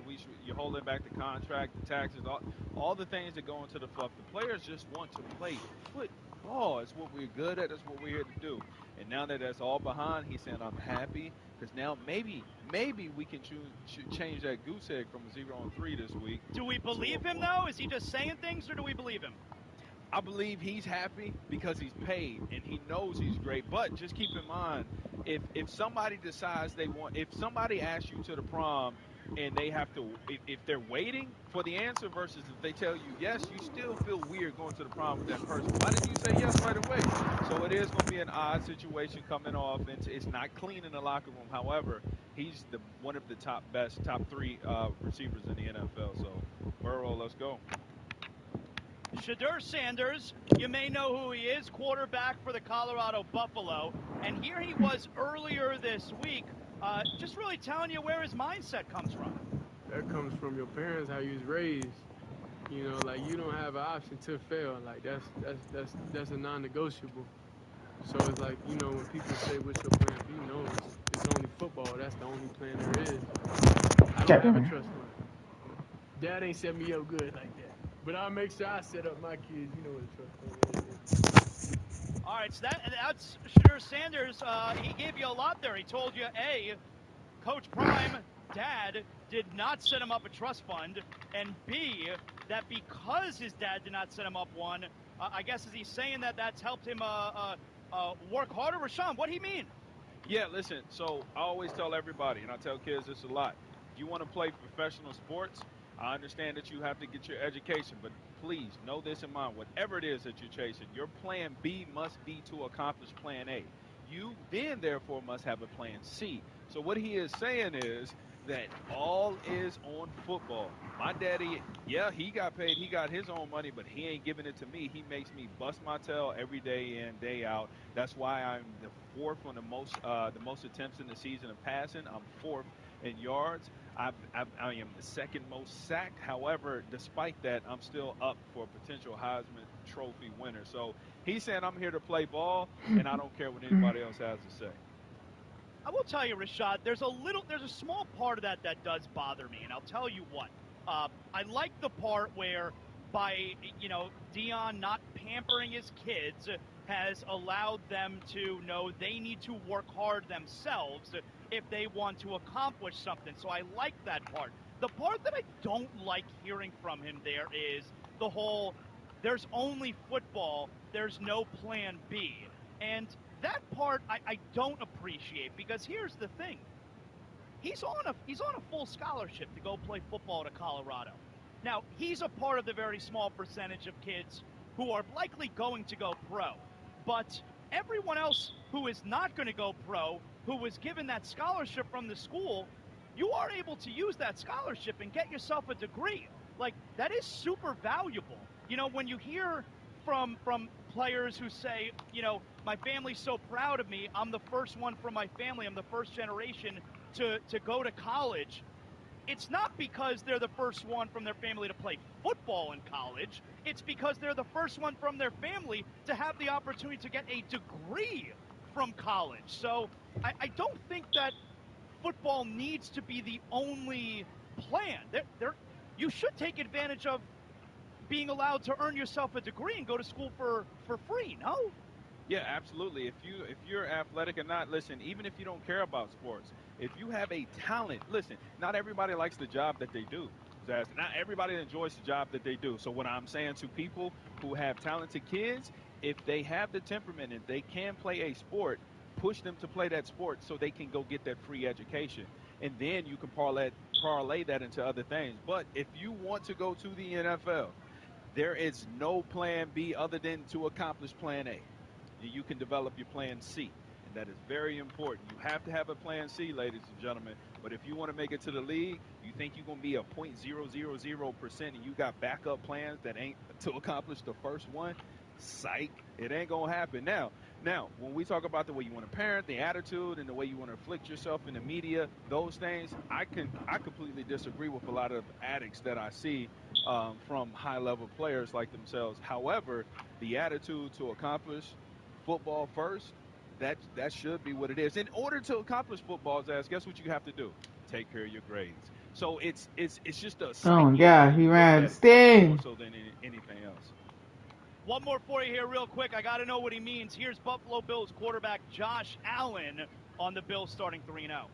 Fun and wonderful thing when you got a bunch of guys that don't care about the stats, they don't care about the touchdowns. And again, I think throughout practice, we've just had this mindset of like, hey, let's just do things the right way and find ways to win football games. That's what we're doing right now. That's Bills quarterback Josh Allen. Rashad, I think we know, but you tell me, Rashad, what he mean? Yeah, he's talking about Diggs is not there, and he's happy that he can spread the football out. He didn't want to say his name, with all due respect. I understand that. But we know who he's talking about. Listen, Josh Allen is MVP of the league if it ended today. He's second in completion, 75%. He's second in touchdowns. He's tied for first in sacks. He's a lot of things that's going on. He's the reason why that offense is moving. And keep this in mind. I want to paint a picture real quick. He's completed the ball last week to 10 different receivers. Ladies and gentlemen, let me explain this. If you run an empty set, that means there's 5 receivers out there. That means he's thrown to at least all 5 of them, and that's 5 more to go. He's thrown it to a running back. Now it's 6. He's thrown it to a tight end. That's 7. There's 3 other players. Who are these 3 other players? He's thrown it to 10 people. So what he's saying, folks, is I'm so happy that I'm one of the best quarterbacks in the league, and I don't have to look for Diggs every single time. That's a good way to look at it. And that right there is the groundbreaking new segment. Rashad, what he mean? Coming up next, can a certain team bounce back like it never even happened? This is Amber and Ian on the road on ESPN Radio and ESPN app. To sweat out this Hurricanes game tonight, Rashad. The Hokies just went up 24-14. They're late in the second quarter. Number 7, Miami. We're going to be on up. What do you mean, let's go? Number 7, Miami is going to be on upset alert here going into the second half. At least I got something to watch here. I'm live here at Innisfree Irish Pub in Tuscaloosa as Amber and Ian on the road. The ESPN Radio Campus Tour. And, of course, tomorrow, 10 a.m. Eastern Time, college football tailgate has brought us to Tuscaloosa, the site of number 4, Alabama, hosting number 2, Georgia. He's Rashad Jennings. I'm Jonathan Zaslow. So that's the biggest game. As of right now, it's the biggest game of the year. But there are some teams going into their games this weekend that they need to move forward like it never even happened. Like it never even happened is brought to you by ServPro, the number 1 choice in cleanup and restoration. And I'm looking right at USC, Rashad. You know, USC last week, they got up to a that's the great best I can do start with in their Laporta. debut. He's not that Start bad. of the season in the Big Ten. But then, I mean, they played Big Ten football last week at the Big House in Ann Arbor, and Michigan pulls it out late. It was a great game. Michigan pulls it out late. They beat USC 27-24. Michigan avoids what would have been the second home loss in the early part of the season. They hadn't lost a home game since 2019. They obviously got crushed earlier in the season by Texas. But USC loses their first game of the season last week, and now they need to move on like it never even happened. That's always brought to us by ServPro. Rashad, USC is at home. They're now ranked number 13. They are a 15.5-point favorite tomorrow, 3:30 Eastern Time, against Wisconsin. And, of course, Wisconsin, they got whooped by this Alabama team. So USC looking to bounce back this week, Rashad, again, like it never even happened. It's brought to you by ServPro, the number 1 choice in cleanup and restoration. Now, a little exercise that we like to do here, right? The college football playoff, the debut season of the 12-team college football playoff. I like updating what the college football playoff would look like if the playoff started now. Now, if it started now, it'd be very unfair because there's a lot of games left.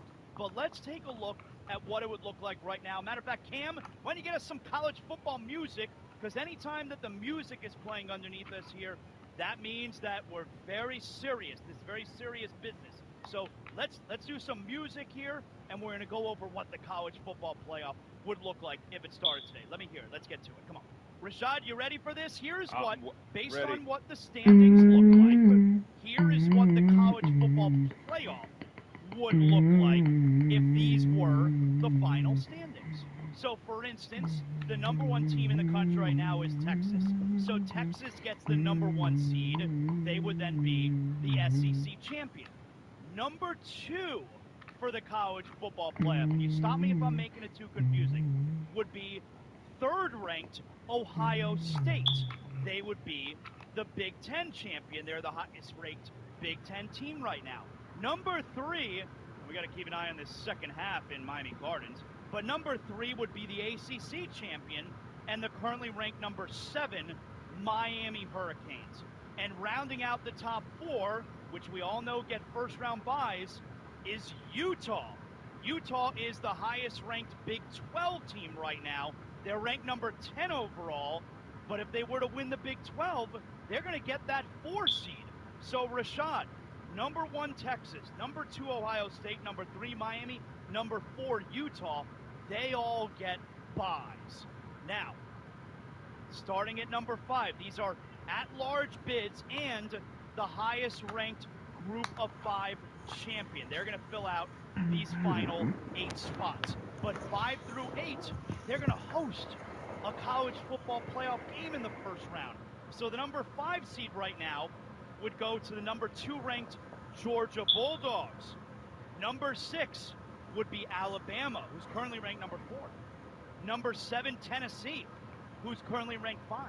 And number 8, Ole Miss, and they are currently ranked 6. So how about this, Rashad? 5, 6, 7, 8 all hosting playoff games on campus, all SEC teams. That'd be wild. The whole entire SEC are hosting, and you know it would be some great games too. You know, I think one of the better games we would see. Well, just to clarify, you would have Georgia taking on Boise State at home. You would have Alabama taking on Missouri. Well, here, yes. So let me give 9 through 12 here, so people don't get confused. Good point though. So number 9 would be Oregon, who right now are ranked number 8. So Oregon would play at Ole Miss. Number 10 in the playoff would be Penn State. Penn State would play at Tennessee in the 7 versus 10 matchup. Number 11 would be Missouri.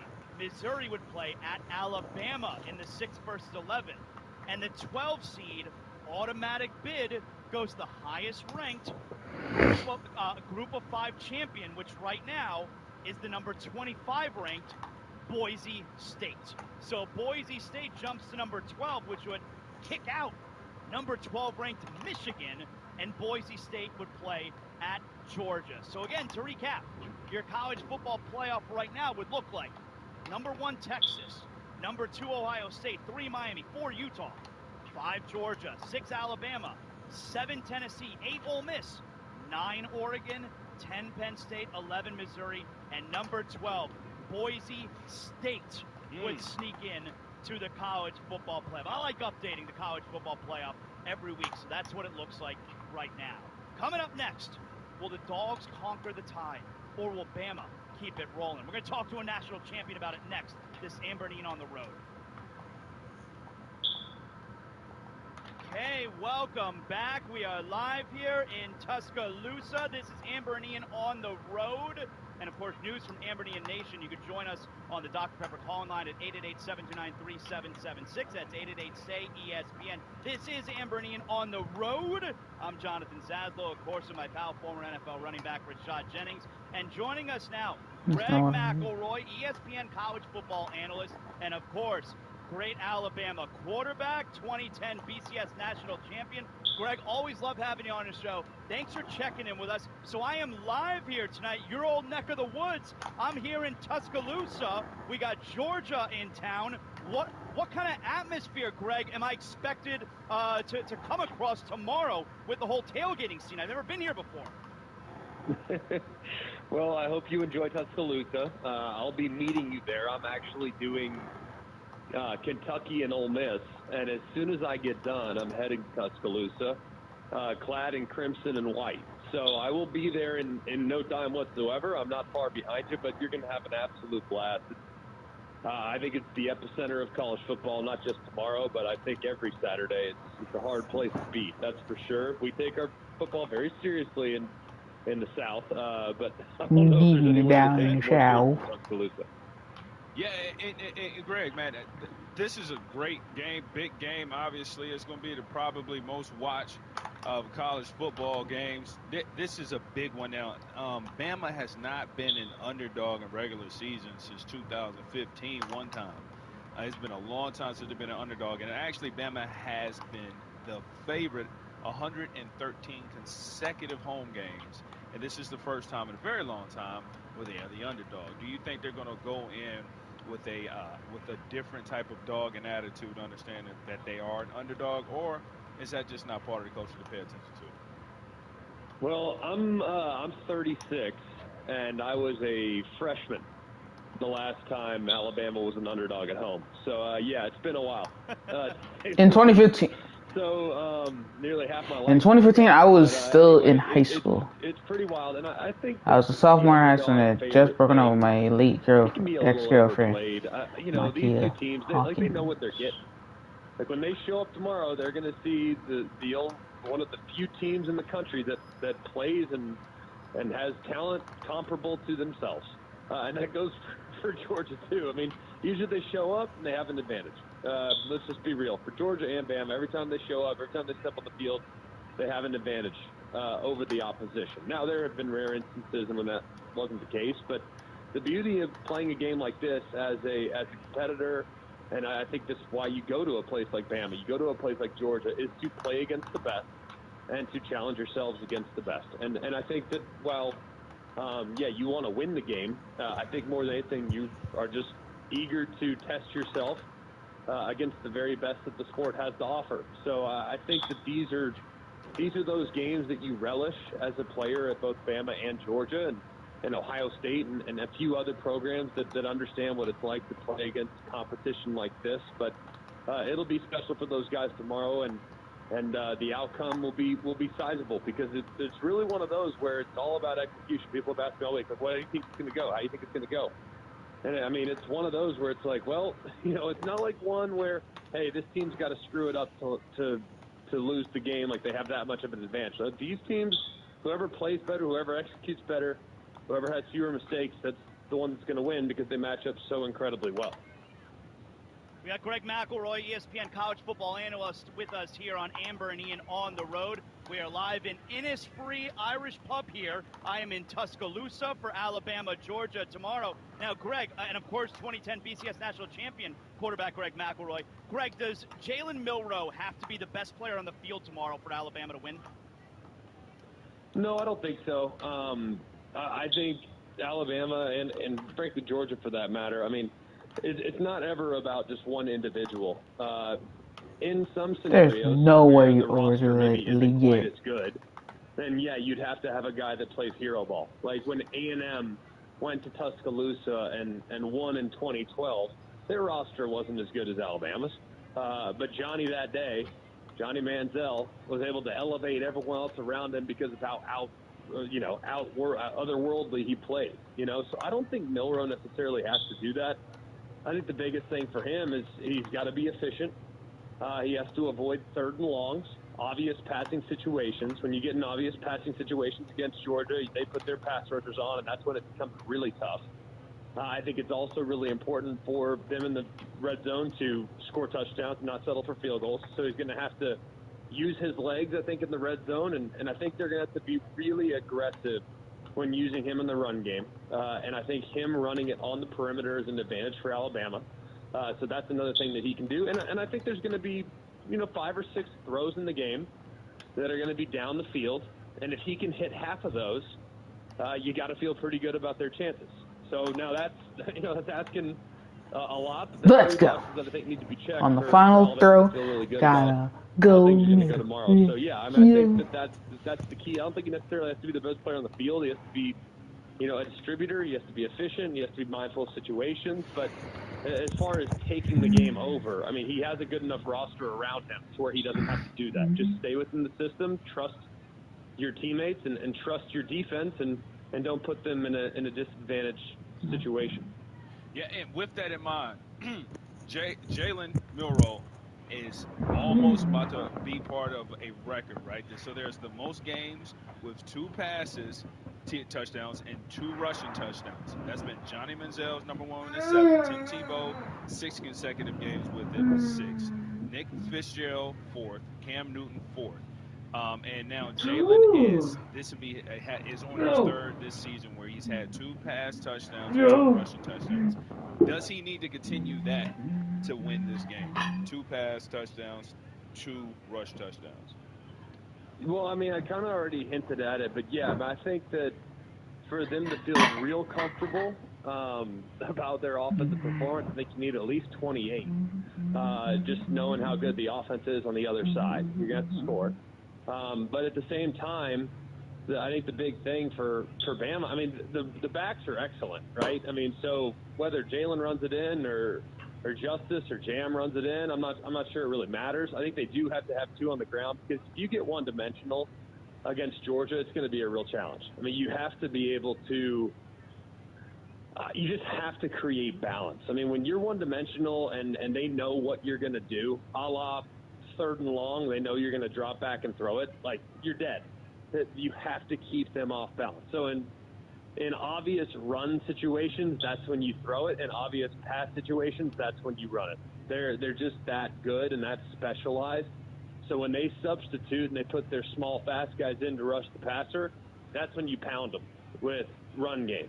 When they put their big guys in to stop the run, that's when you throw it over their head. And they've really recruited an incredible roster of specialized players for specialized situations. So I think they definitely are going to need balance.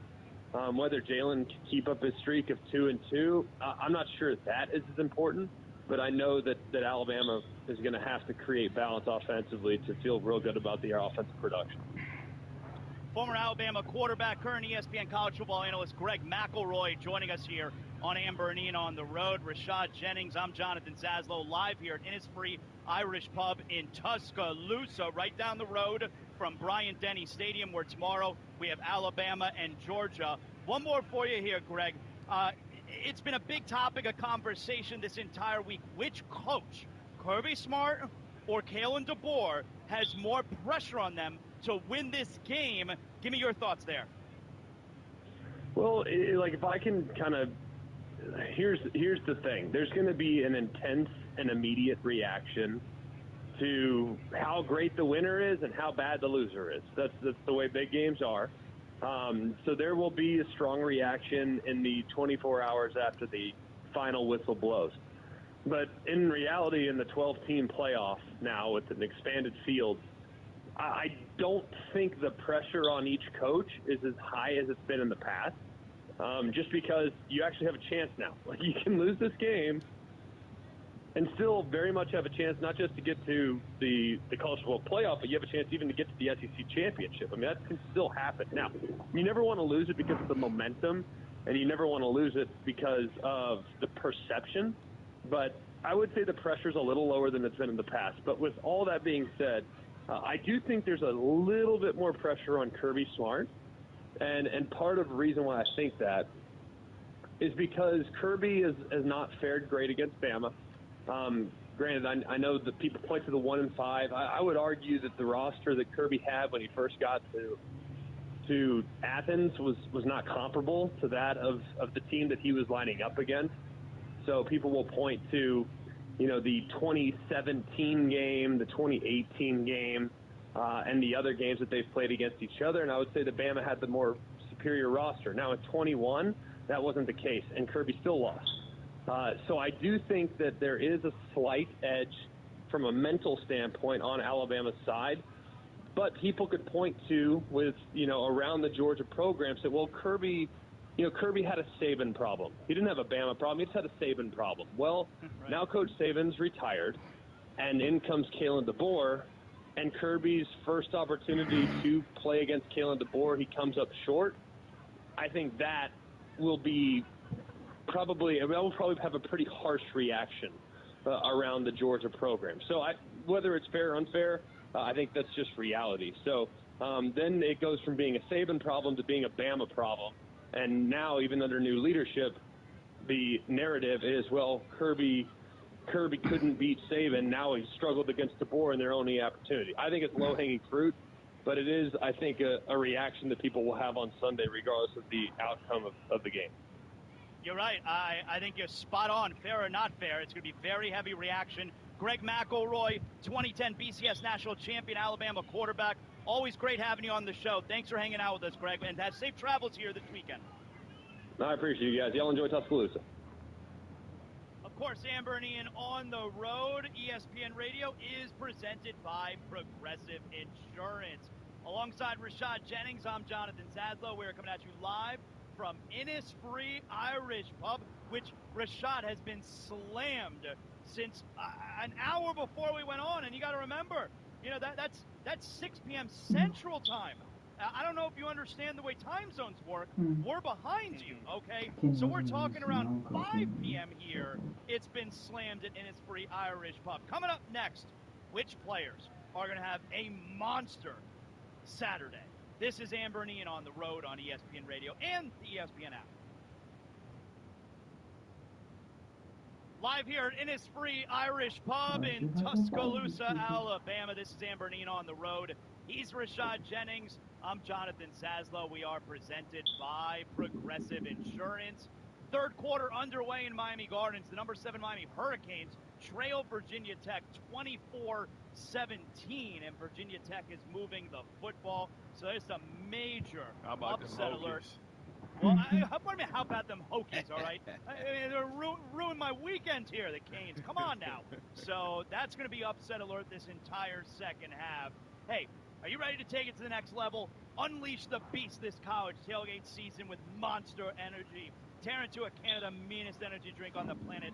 Monster Energy. Unleash the beast. I'll tell you who's got that big Monster Energy tomorrow, Rashad. I'm looking right at Alabama wide receiver Ryan Williams. Rashad, he's 17 years old.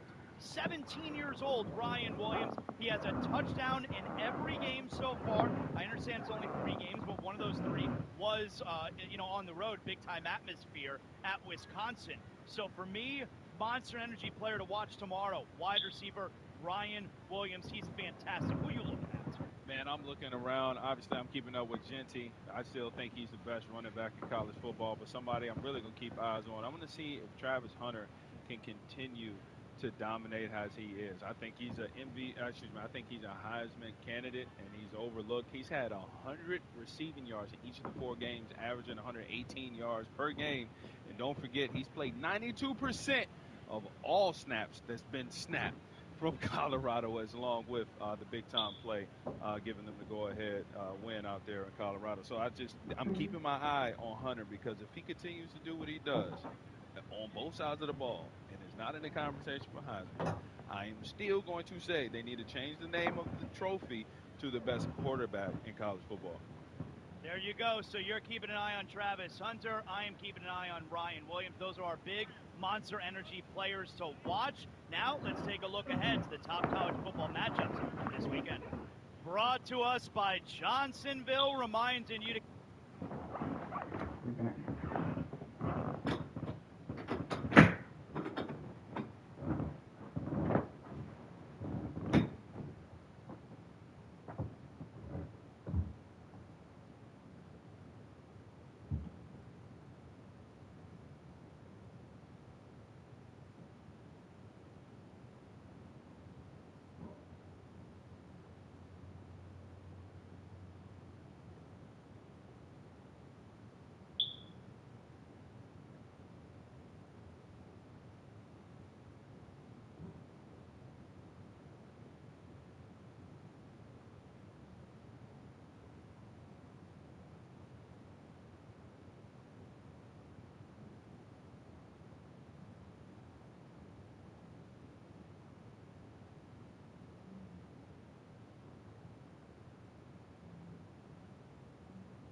And they got that ass when they whoop that ass.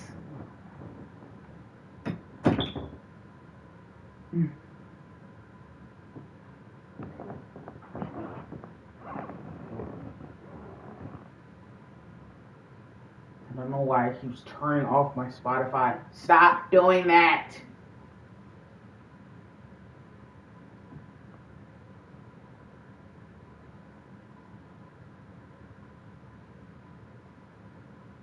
Keep it fun, keep it together, keep it juicy. Cam, hello, you got some games for us? Yes, sir, I do. All right, Zach. Oklahoma State. Kansas State. Kansas State is a 5.5-point favorite. All right, Rashad, this is kind of an elimination game, all right? Big 12 elimination game.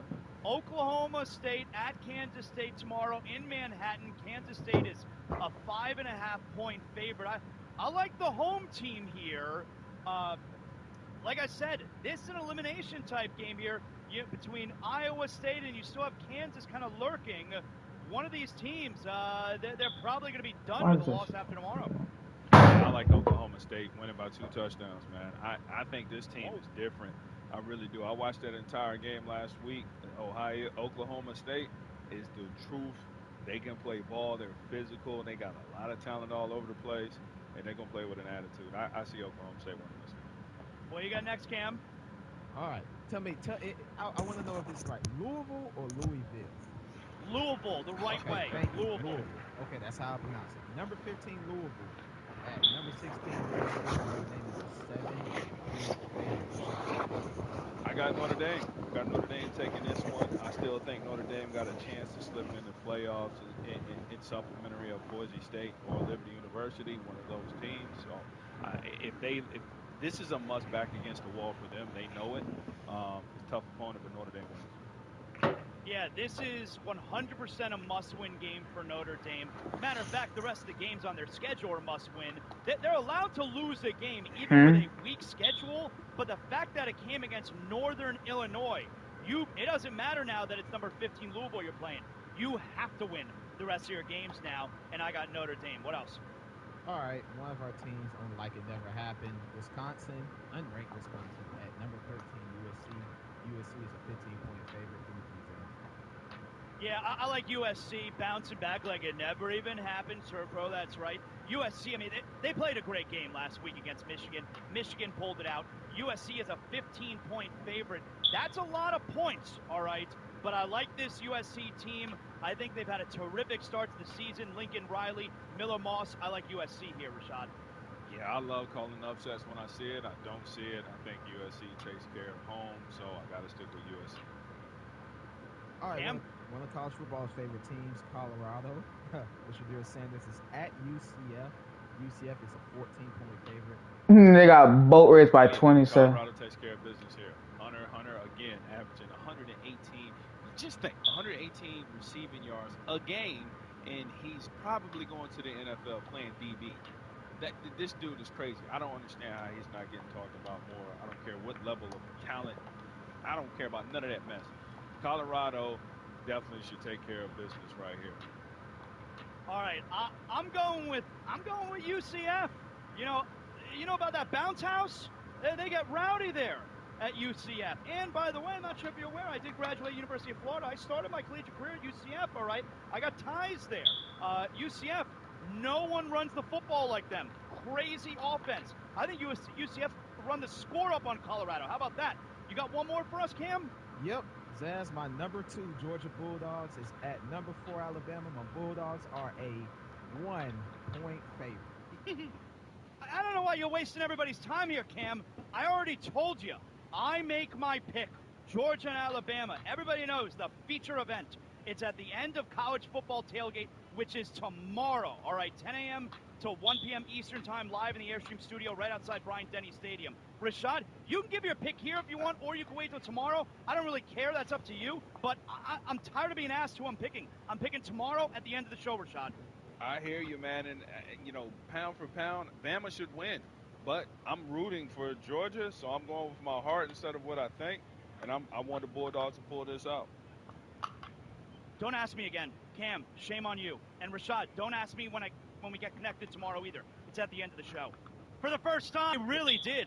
And I'm not, coming down the mountain with the tablets telling you that I don't think the Cowboys are any good, but man, you struggle with the New York Giants there. Let's get more into.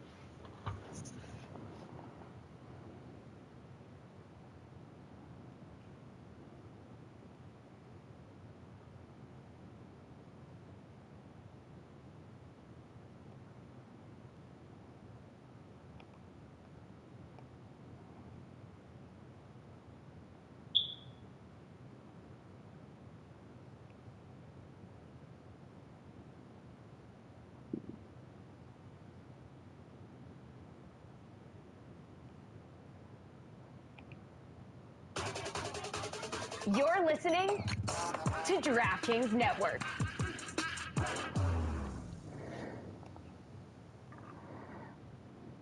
Bada boom, sold. Huh? Just sold my car on Carvana.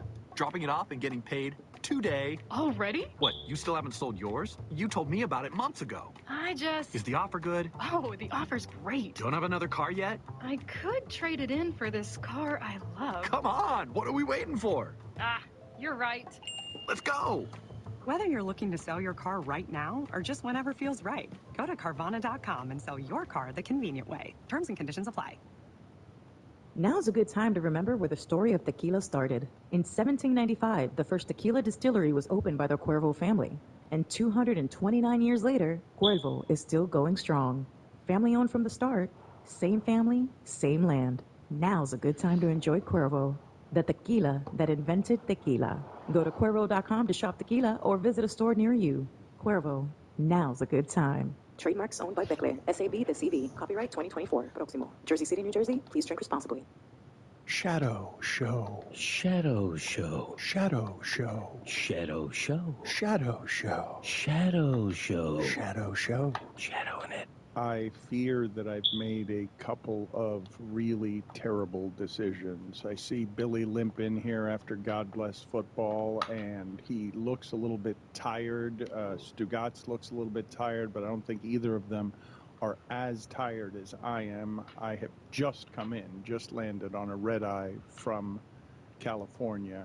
I don't think I will ever do that again because I'm going to struggle through what it is that I'm doing today. The red eye you're talking about. That's correct. Yeah. I'm just really, I am hurting because this is not the way to do today's show. But there's another thing that I did that I think might have been an error that is also going to make today's show difficult to do, because usually Monday's show, Football Monday, super easy to do. You come in here, everybody's got a lot to talk about, and you got all the college football and you got all the pro football. But I'm at a music festival, and I am promising my wife at the music festival on Friday that I'm going to be present during Pearl Jam. Right. I'm not going to be distracted. I'm not going to be in my phone. In the moment. That's correct. I'm going to try to be there with her. And the story that I have to tell you about what happened that made that difficult makes me come in today in a way that I am not properly prepared at all to do today's show. I don't know that I've ever been quite this ill-prepared to do a show in our 20 years doing this, where I just don't have enough information about what has happened in sports, even though I've tried to catch up, tried to do research. 30,000 on the dot. That's literally the highest score you can get. Analyze football correctly today. I'm going to need the help of the group to walk me through some of the things that happen in football, because I was so actively avoiding trying to watch football. You made a promise to your wife. Is she happy? Yes, she's happy, but I'm not. I'm not happy because something has been eating at me all weekend that I'm dying to know that I do not know about football. Can you guys just tell me, without giving me any of the results, what was the most interesting thing to happen over the last 3 days in all of football? If you had to choose a single thing, the most interesting thing to have happened was what? Alabama, Georgia, for me. Co-sign. It's one of the greatest games I've ever seen. Yes. Okay.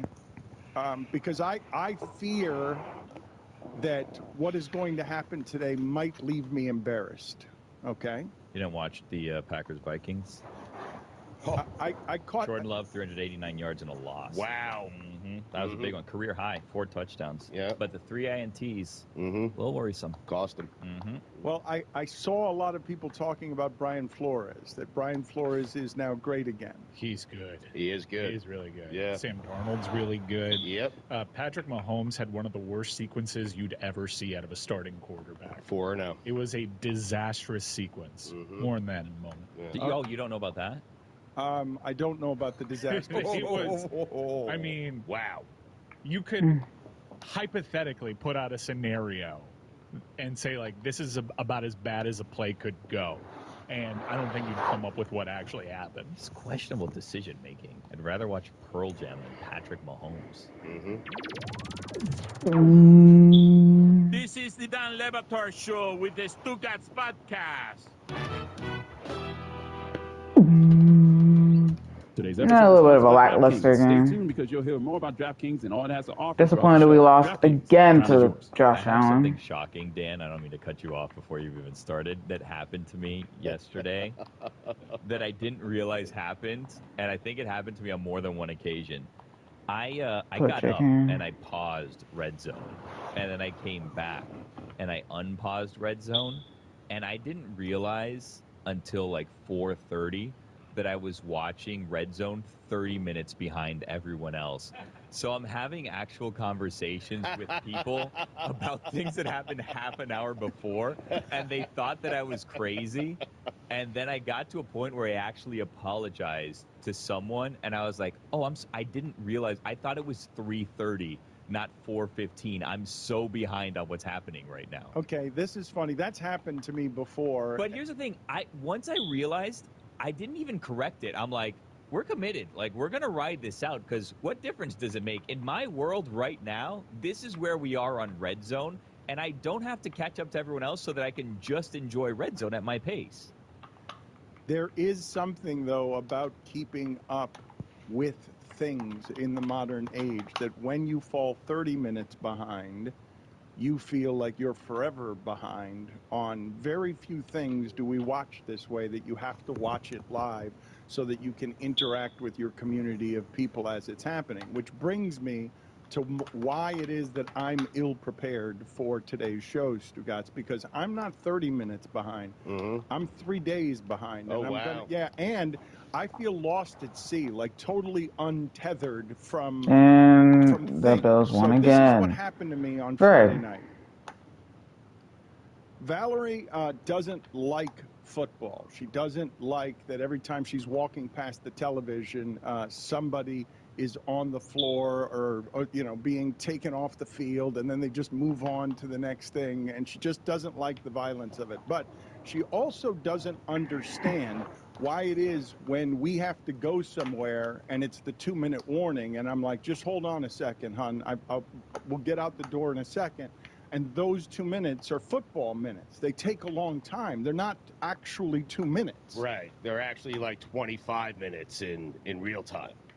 It's not quite that much. It could be. But so this is what I promised her, okay? Because the last few years have been difficult for a number of different reasons. I have promised her that as soon as this Pearl Jam concert starts that I am at, that I will get out of my phone.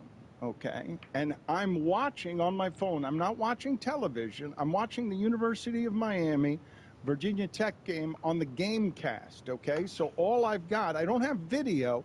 I just have a screen. What are you making faces about? How's that even possible? What do you mean? Like, how can you only watch it on Gamecast, but you can't watch it on your phone? I was not watching on the ESPN app. I was not watching video. I was just watching the computer. He could have watched it on his phone, Billy. He doesn't know how to. So sports infidelity here. It's not cheating if, right. It's over the shirt. Just watching dots. Yeah, I'm not watching the game. I'm just watching the game. No, It's not cheating. No, she knew. I'm in my phone. Okay, the concert's about to start in 12 minutes. Okay, and my phone is on there are 18 seconds left in the game. So I'm turning to my wife and I'm saying, this is going to take not very long. This is going to take a couple of minutes, but it's 18 seconds. Virginia Tech doesn't have any timeouts, okay? Right. And what ends up happening now is my phone freezes at 3 seconds with Virginia Tech on the 30-yard line of the University of Miami. Right. And this 3 seconds, I'm looking at my phone, it takes all 12 minutes. And now Pearl Jam is on the stage, and I'm looking at my phone, and I'm like, is it because there are so many people here? Is my internet access screwed up? It's just stuck at 3 seconds. And I'm like, honey, this is not gonna last very much longer. This is not gonna take 12 minutes. And now Eddie Vedder's on stage, and it's still stuck at 3 seconds. And as I'm looking at the phone, the texts start coming in from my friends that are just saying, holy shit, I can't believe this, and WTF. And now I put the phone in my pocket because Pearl Jam has started. Right. And I sit here now with you, not knowing the result of the game. Really? Because... Good for you, man. You made a promise. You stuck to it. How was Pearl Jam? Great. They start on time, I would imagine, right? Right on time. Right at 6:04, whatever time they're supposed to start, they start, and then boom, off to dinner. You would have been okay with a late start, though. I mean, that's what you wanted. Yes. If we're being honest. Yes. When do rock stars mature to the point that they're like, we're not going to keep you waiting 2 hours. We got to go because, like, I have to pee in my diaper or whatever. And they're like, we got to start right on time. Is it like 70? Like, at what point do you stop being divas and you're like, let's just get in there, cash a check, get out? Eddie Vedder's 62, I think. Ooh. He's a young 62, though. The opposite. Yeah. Billy, but at music festivals, you almost have to run on time. You can't be Thank you. late to it. Unless you're Liam Gallagher, who showed up like 45 minutes late, did 2 songs, and told me to go myself. Personally? Just like the royal we. In general. Sting is 72 years old, and he was great. Unbelievably Don't great. stand so close to him, though, you know what I mean? So I tried all weekend. Hey, man. Gave it to yourself? You gave it to yourself? What? You can't give yourself. There, I found it. You can't do that. It was worthy, though. My God, you're annoying with every breath you take. Wow, are you fucking serious? Oh, no. Well played. Do you know how hard it was to avoid knowing all weekend the result of the University of Miami Virginia Tech game? Because I need you guys to explain it to me. I have no idea what happened at the end of the game. I have been sitting for 3 days on the curiosity of, I'm judging from Mike's general temperament that this ended up being a good result for UM, because I don't suspect that he would look the way that he did this morning if... What an interception! The phone in my pocket. I really did assume Jonathan Abrams picks it up at the 49. At the end of the game, went all the way down the field, and 30 yards out with 3 seconds left, they somehow won the game. Okay, so are you at the point where you want to be informed of what happened? I do want to know what happened, but can you imagine my frustration over the course? Can you imagine? You must have felt so lonely. Can you imagine me? Jesus! No, that's good. He had a better one. He did. We're overriding. You had better jokes that were fed to you, and you went with the bad one. Could have used a message in a bottle. No. That's still not it. I think he's afraid. I think he's afraid of the other one. He is. Yeah. He is, and that's a layered joke too. Terrified of it. No, just come on. Do it now. Do the joke that we were feeding you. Do it now. So you came to the Susu studio with no information? And then the joke is that, no, Sugats, it's Phil Collins. Idiot. And then we just keep it moving. Right. Well, not every little thing you do is magic, Stugans. But So Lonely was good. I mean, it was deserving. No, it was not. Mike said so himself. No. It was fine. Sting was exceptional, by the way. Oh, yeah? I'm just floored that at 72 he could be that good. I saw him play a show once with Shaggy. They had a collaborative album. And it was actually pretty good album for what it was, and it was a fun show. Mr. Lover. You know, he's a veteran. He served in the Gulf War, Shaggy did. Desert Storm veteran. Put it on the poll. And his voice is not like that in real life. I know. Put it on the poll, Juju. Did you know that Shaggy was a veteran? who served in the Gulf War. So tell me what happened, because I was expecting you guys to tell me that the University of Miami football game was more interesting than Alabama, Georgia. That was an all-time game. We have the video here, but the long and short of it is Virginia Tech attempted a Hail Mary, was incomplete. Game over, Miami wins. Let's move on. Well, it's not a Hail Mary from the 30-yard line. You know, it was a Hail Mary. Yeah, As you can see here, it goes into the end zone, incomplete. No issues were had, and Miami, pulls out a dub.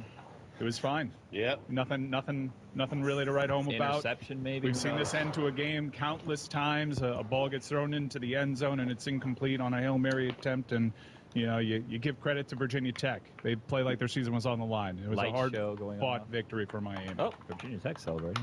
Why did it take? How long did all of this take? Did it take the 12 minutes that I was waiting for? Just so everyone's just sitting around waiting for review. Was there an announcement? That was a perfect lurk opportunity, and I mistimed We're it. showing video right now. You're seeing a lot of things. You're seeing a lot of bodies. The one thing that you're not seeing on this video is a Virginia Tech player come up with the ball and say, I have it. However, shortly thereafter, officials throw their hands up and call Virginia Tech touchdown. The call on the field was a Virginia Tech touchdown. Ridiculous.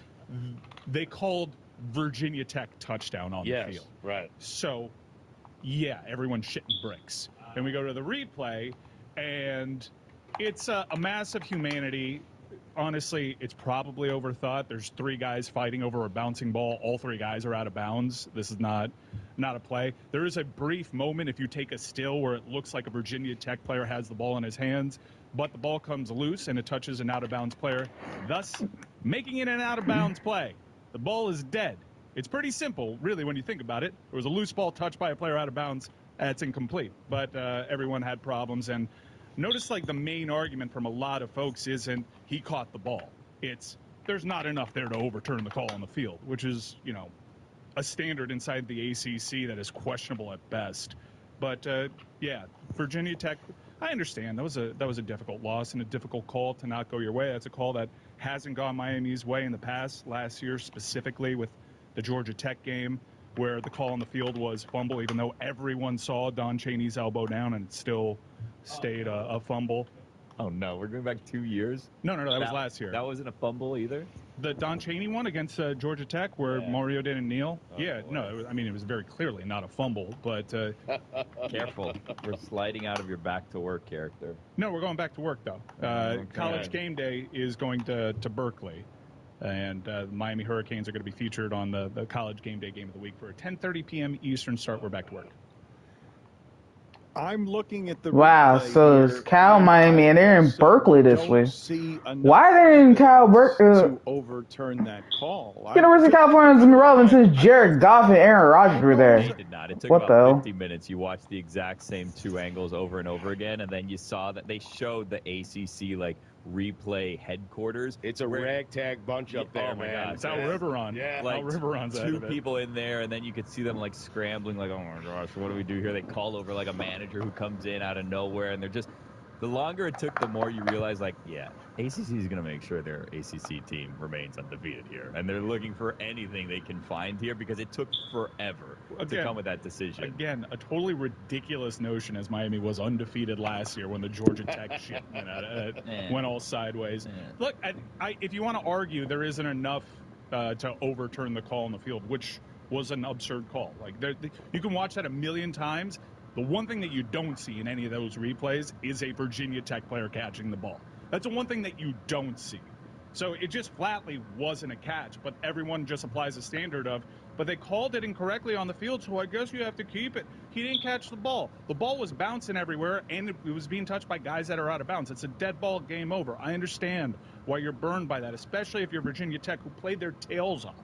That is every bit the team that they were supposed to be this season. They dominated Miami's offensive line, which is a little nicked up, but still dominated them. They were the better team on the night. But, when in previous years, a loss is fine. The losses find Miami in that spot. And Miami was able to survive it. And you get all the benefits of losing a game without actually having the loss to your record, and you keep this thing going. That ball was moving the entire time. To me, it looked like the referees were just guessing in that situation. No, but the problem is the call on the field. I mean, it is. Whether Mike wants to acknowledge it or not, the call on the field was a touchdown. And you need, to reverse that is ridiculous. Yeah, I understand. Well, I don't think it's ridiculous because, again, we watched replay. We didn't see a catch. I think you're right. The issue was a call on the field. Yeah. Throughout the 2024 season, NFL players and legends share a skill with youth athletes to help them exceed. In fact, at the end of that play, a Miami player comes up with the ball and is running off. Like you have more evidence that a Miami player caught that ball than a Virginia Tech player caught that ball. But then College Game Day the next day, they do like this whole Zapruder film on it, and Herbstreit isolates a holding call from like the third quarter and say, look, they got hosed on this. By the way, they called holding on the wrong player. If you watch that same video, like Kirk Herbstreit saying, that's not a hold. Look at the other player. They just misidentified the player. But look, there were bad calls that entire game. There were bad calls that entire game. Miami had a terrible holding call in a game on a play that would have made that game 21-7. We're off and running. And Virginia Tech is dead there. They got a pick on the very next play. Miami's in a dogfight for the rest of the ref. Probably not the right school to say dogfight with. My working theory on this, Dan, since you didn't see it, was the officials were like, oh, I don't know what happened. We'll just call it a touchdown, and then they'll review it, and then we'll figure out what happened afterwards. And they were hoping there'd be clearer video that there wasn't. That sounds like it makes sense to me based on what it is that you guys are showing me here, because I'm having an instantaneous reaction to this. That is 100% what happened. And there's a lot of bad faith debaters out there that are saying, like Stugatz, but that was a call on the field. Let's just say something and take this to replay so we can get something a little bit more definitive. Now, it's a tough play. It's a massive humanity out there. But the one thing that you very clearly don't see in this video is a Virginia Tech player catching that ball, securing it all the way down, and scoring a touchdown. It's just not something that you see. Everybody fighting for that ball is out of bounds. If one of those players touches it while they're out of bounds, the ball is out of bounds. It's a dead play. The majority of the bobs are out there. You got like an ankle and two knees that are in bounds. It was absurd. If it was a Canes player, you'd see the catch.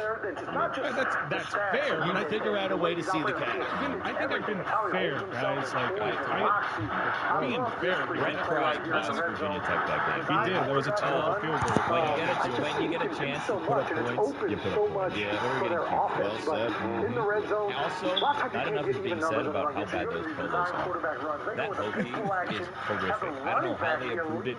Terrible mascot to begin with, but the fact that they have a little cartoon turkey head on their little polos, horrific. You're dressed for failure. You're not dressing for success there, dude. Help me understand what the general reaction was when people started fighting about this, because what you're getting from me is a 3-day-old take that is totally fresh because I'm witnessing this for the first time. You know I went to the University of Miami. You know I want the University of Miami to be good. But if you call that a touchdown, and all I'm seeing again and again in the replay is sort of like maybe he landed on his ass with the ball, I don't know, but you called it a touchdown, and then you go to the replay, and the replay doesn't show me something that indicates, well, you've disproven that it's a touchdown, even as what you say is true, which is that everyone is out of bounds. I can't. Well, that's kind of a big one there, Dan, though. Like, you're saying that two sides out of your mouth right now. You're saying, I don't see anything, but I see everything. Everybody's out of bounds, but his ass is still in bounds, and his ass landed first, and his ass may have landed with the ball, and the referees did call it in. No, see, right there, 43 is landing. He has more possession of the ball when they're falling down. The Mets clinch a playoff spot. Is dead.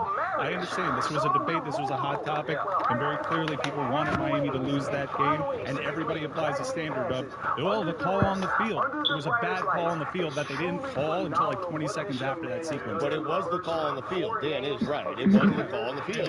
Each win will try into the ninth inning. Right, so what happens when there's a bad call on the field, Stugatz? They go to replay and they find out proof to find out what the right call should be here, and they made the right call. You can talk to me till you're blue in the face. It wasn't a catch. Everybody, I've had 3 days of Cam Ward looks good. Country's game to win. Facts. Get the final spot. Hold on. You didn't see the Cam Ward play? Oh, on a 3rd and 3, he has a wide open Isaiah Horton, and he sails the ball over his head. Not that. The very next play, Xavier Restrepo falls down on his route. And it was a 4th down. I think your season's on the line here. Restrepo catches the ball while that's somebody catching the ball on his ass. Not that. And then he is caught. Miami's offensive line. They go up against the What nation's a leading bomb. sack getter. 70-yard Backup punt. left tackle, has some poor moments, but they get pressure. This is more pressure than Cam Ward has faced the entire time in Miami by a long shot. And they get home on the quarterback. Chris was scratched due to back spasms. Not even surprised. Great instincts, flips it over to his tight end, Riley Williams, who catches the ball and then runs. I don't want the Braves in the playoffs. After breaking an initial tackle, it was a massive play. The Restrepo play and the Williams play. I don't want them in the playoffs. I don't care. It was we should say this because I can feel my blood boiling in ways that it hasn't all season long. This game was incredible. Start to finish, it was a standalone game. Everybody was into it, and that's why everybody has opinions about it, because this game delivered. You had Patrick Mahomes tweeting about the game. It was a fantastic game. A terrible game to watch on Gamecast, I imagine. Not great. I do want to understand a little bit better, though, because you can imagine my confusion the way that I experienced this. Please tell me how much time really? between a stadium full of people seeing, because yes, this is the part that I want to James examine. Dan's out for the season. Damn. Well, we've gotten into the minutia. Shaq Thompson out for the season. Torn Achilles. Something that people have been arguing about, I'm sure, for 3 days, and I've avoided somehow all the arguments. It's been blissful, actually. It was a blissful tranquility to be away from the internet in this way and to only be watching little splatters of football here and there where I knew that game wasn't going to be talked about. So I can tune in to Packers Vikings for a little bit here and feel pretty good about the fact that the UM result isn't going to be on the screen so that I can come in here confused and you guys could explain it to me. I really want to understand if you guys have ever seen, because this part's being ignored, it seems like to me. Have you guys ever seen what it seems like you're describing me without talking about it, which is Atlanta's winning for touchdown on the field? Everyone is standing around in a stadium saying, Mario, you stink. Fire Mario, you're clearly better than this team. They in the stadium seemed to be completely unaware that any of this was going on because they were doing like the light show or whatever. They were celebrating as though the game was over, like they had won. They were following the play. Yeah, they didn't even know that Virginia Tech had been given a touchdown as a result of that. We didn't notice that at first because it took quite some time for the officials to throw their arms up there. So you have, the entire game is a great rivalry, by the way. Shame on the ACC for saying that this wasn't a protected rivalry. They corrected that. These teams play annually. The entire game, Dan, they're going back and forth doing the Cam Ward mocking celebration to us. So the Miami player runs out of that massive humanity with the ball. The light show starts going, and you breathe a deep sigh of relief. I look at Cynthia, my wife, next to me. She's like, I didn't caught that. I'm like, how can you say anything there? And then shortly thereafter, the call on the field is touchdown, arms go up. And the sideline for Virginia Tech erupts. Now, whenever there's a controversial play, I always look to the sideline and the opposing coaches to see what they're being told in their headsets, to see if there's a reason for conviction on the sideline. I'll tell you, brother, that sideline was confident. They thought they had it. And then, as time goes on, you have, in the stadium, to us, it seems pretty obvious because we don't have the commentators telling us what's happening there. But apparently on the national broadcast, Andre Ware was like, you can't overturn the call on the field. There's nothing here to overturn the call on the field, which is pretty much, even Stugatz, the standard that everybody's upholding here, which is not that it was a catch, it's just you can't overturn the call on the field. But take me through, just real quick, and I'll leave this alone after this. Take me through whether a game has ever ended this way with a stadium full of people watching in terms of the delay between the game's over. I don't know who's caught it. He caught it. There was a signal of a touchdown. And then how much much time is going by before they say, never mind, incomplete? So you have people, standing around for 15 minutes? It was like an hour. It was a very long review. Yeah.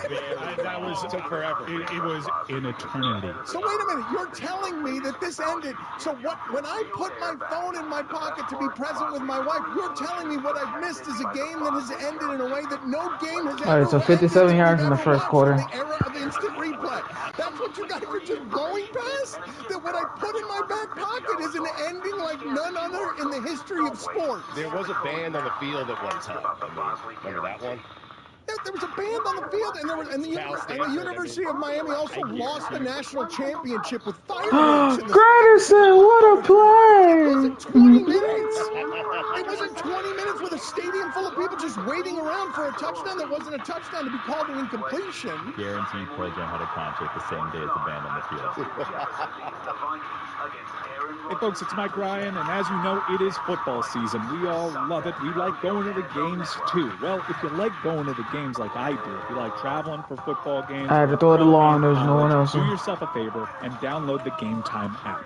Game Time has a new exciting feature called Game Time Picks, and it makes getting tickets to see your favorite teams play live even easier. Game Time Picks filters out the fluff to show you only incredible deals on great seats, so you don't have to waste time searching through thousands of tickets. Do it for yourself. Pick an upcoming Dribbling across the middle. The seats. I guarantee you'll find great deals. You'll find panoramic seat views. You'll find all-in pricing with just one click. That way you're not surprised by the final price, and also you get Game Time's ticket coverage and the low price guarantee.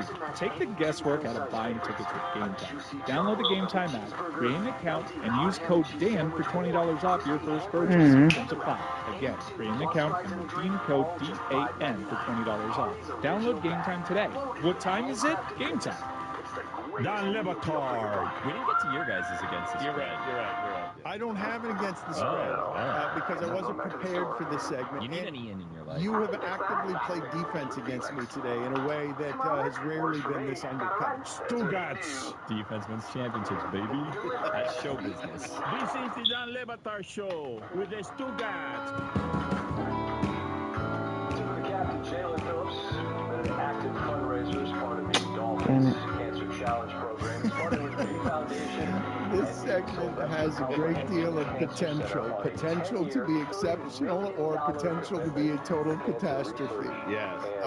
But if it is, Dan, that's on us. It is not on the guest. That It'll is be correct. on me and you. That is correct. And Billy, because Billy is delighted right now sitting in that seat of everything that's happening. Has a great deal of potential to be exceptional or potential to be a total catastrophe. Yes. But if it is, Dan. Yeah, it sounds like It looks like we need to turn that down. So this is the segment that we're trying to do. Billy's in charge, and he's smiling a great deal because this is what he wants to happen. And I don't know why he wants this to happen, but Jay Hook and Craig Anderson are with us, and they're here to celebrate. They are, of the 9 living members of the 1962 New York Mets, they're the only 2 who played the entire season. The only guys who were there to lose all 120 games. And this is a big time for them because the White Sox are now in our most historic sport, officially, worse than the 1962 Mets were. They used to be the worst team in baseball history by record. But I don't think Craig Anderson has used Zoom before. And he's joining us through Zoom and through the phone of one of our producers. Jay Hook, for some reason, is a Zoom veteran. Oh, yes. Like, he knows exactly what he's doing right now. He is polished and ready to go. Look, he has got a visual aid for us of a Mets cap. So we will say hello, gentlemen, to both of you, Craig and Jay, and congratulations. We are very happy for you. Did you spend the entire weekend, Jay, buoyant and effervescent because finally your names can leave the record book? There is a worse baseball team in baseball history Let's than the go. 1962 Mets. Well, I did watch the White Sox and the Tigers play. I live on a farm in northern Michigan, and we so we weren't down at the games. That's the only station I can really get on our TV is the Chicago White Sox. I mean the Detroit Tigers games. So fortunately, the White Sox played 3 in Detroit and won a couple, but they lost one, which put them at 121, which was one better than the 120 that we had. And I have to tell you, the Detroit Tigers Drake, what the fuck, dude? in 2003. So there's a 119, there's a 120, and there's a 121 now. So you can see anybody could do it. Well, you guys played only 160, right? You were 40 and 120. You feel like the White Sox cheated here to get the record? They had an extra 2 games. Right. That's true. That's true. And we had 2 rainouts, and Casey, I think, probably said, I don't think we need to worry about making those 2 games up. Now, Craig, can you hear us? Were you celebrating at all this weekend? Were you keeping track of what it is that was happening this weekend? Yes, I've been keeping track for about 2 weeks, yes. And how have you felt as you've watched it? Did the White Sox scare you a little bit by winning 3 straight out of nowhere? I think you're right about one thing. I thought this was going to be over sooner than it was. But yes, I'm very happy that the Met fans are relieved of the record. And Jay, how were you rooting during these games you were watching? Were you fixated and were you actively rooting for the White Sox to lose? No, I was just watching. You know, after 62 years of holding that record, you know. Ooh, roasted. Are you fucking serious? We really didn't. I didn't feel we kept track of those. No, they weren't. You knew what the fuck he was saying. We knew we weren't a very good team, but I don't think, you know, the players and the fans, it was always that next game we're going to win, and I think the players felt that way. How about you, Craig? Was your opinion any different? Were you rooting for the White Sox to lose? I like Jay said, we were losing games, but there wasn't anything about, the record. That didn't happen. We were a first-year team, and we're doing the best we can, so we knew we were having a bad season. But they weren't comparing us to anybody else at that time. So at the end of the season, I think they had a meeting and decided that they're going to make ours the worst ever. And 86 yards. That's how it started, I think. We just were glad. We tried to do the best we could, but when it was over, and onward and upward till next season. Now, Jay, in 1962, you were 8-19, while Craig was only 3-17. So I'll ask you, Jay, who do you feel was more responsible for the record of 120 losses? I think probably everyone was. You know, we weren't hitting too well, and the pitching was sporadic, and the fielding wasn't too great either. So, you know, it was the whole team effort, I guess. Jay, you're being too nice. You're being a team player. Say it was Craig. I mean, come on. We all know it was No, Craig. they're good teammates. They're good teammates. Craig may have been 3-17, but Craig, you somehow won 2 of those games in the same day. Tell me about that day when you were 3-17, but you won 2 of the games in the same day. Offensive lineman, damn. I just happened to be the right guy in the game at the right time. There you go. 2 clutch hits in the 9th inning of both games. And I had pitched the 8th and the 9th of each game. Or at least, I think that's what it was. And then Bill Hodges hit a homer, and Hobie Landers hit a homer in the bottom of the 9th. And so there we were, off and running. And our record got better right about that time, too. And we thought we were not going to go into a tailspin like we did later. Seems like you guys are saying you got bad run support that year, if I'm reading between the lines here. 13 by 1 run. Wait a minute, who was that? Who said that? Who was that? Who with 13 losses? Who said 13 losses by 1 run? Whose wife is that? Must have been Craig's. Probably Judy. Judy, bring her in. Was Judy there for the ride in 1962? Crazy. Damn. What? Hey, I led the league in unearned runs being on my record. That's right. Oh, your teammates let you down. Your teammates. Now, after you won those 2 games in the same day, though, Craig, you went on to lose 19 straight decisions, albeit in a hitter's park. Those last 2 wins were the last wins of your career, correct? That was the problem. It was unfair. You don't be an uptight ass. We came close a few times. It just didn't work out. I love how supportive Judy is in the background. It's so good. Come on, guys! What do you remember about that season that you would say was the most positive thing about that season?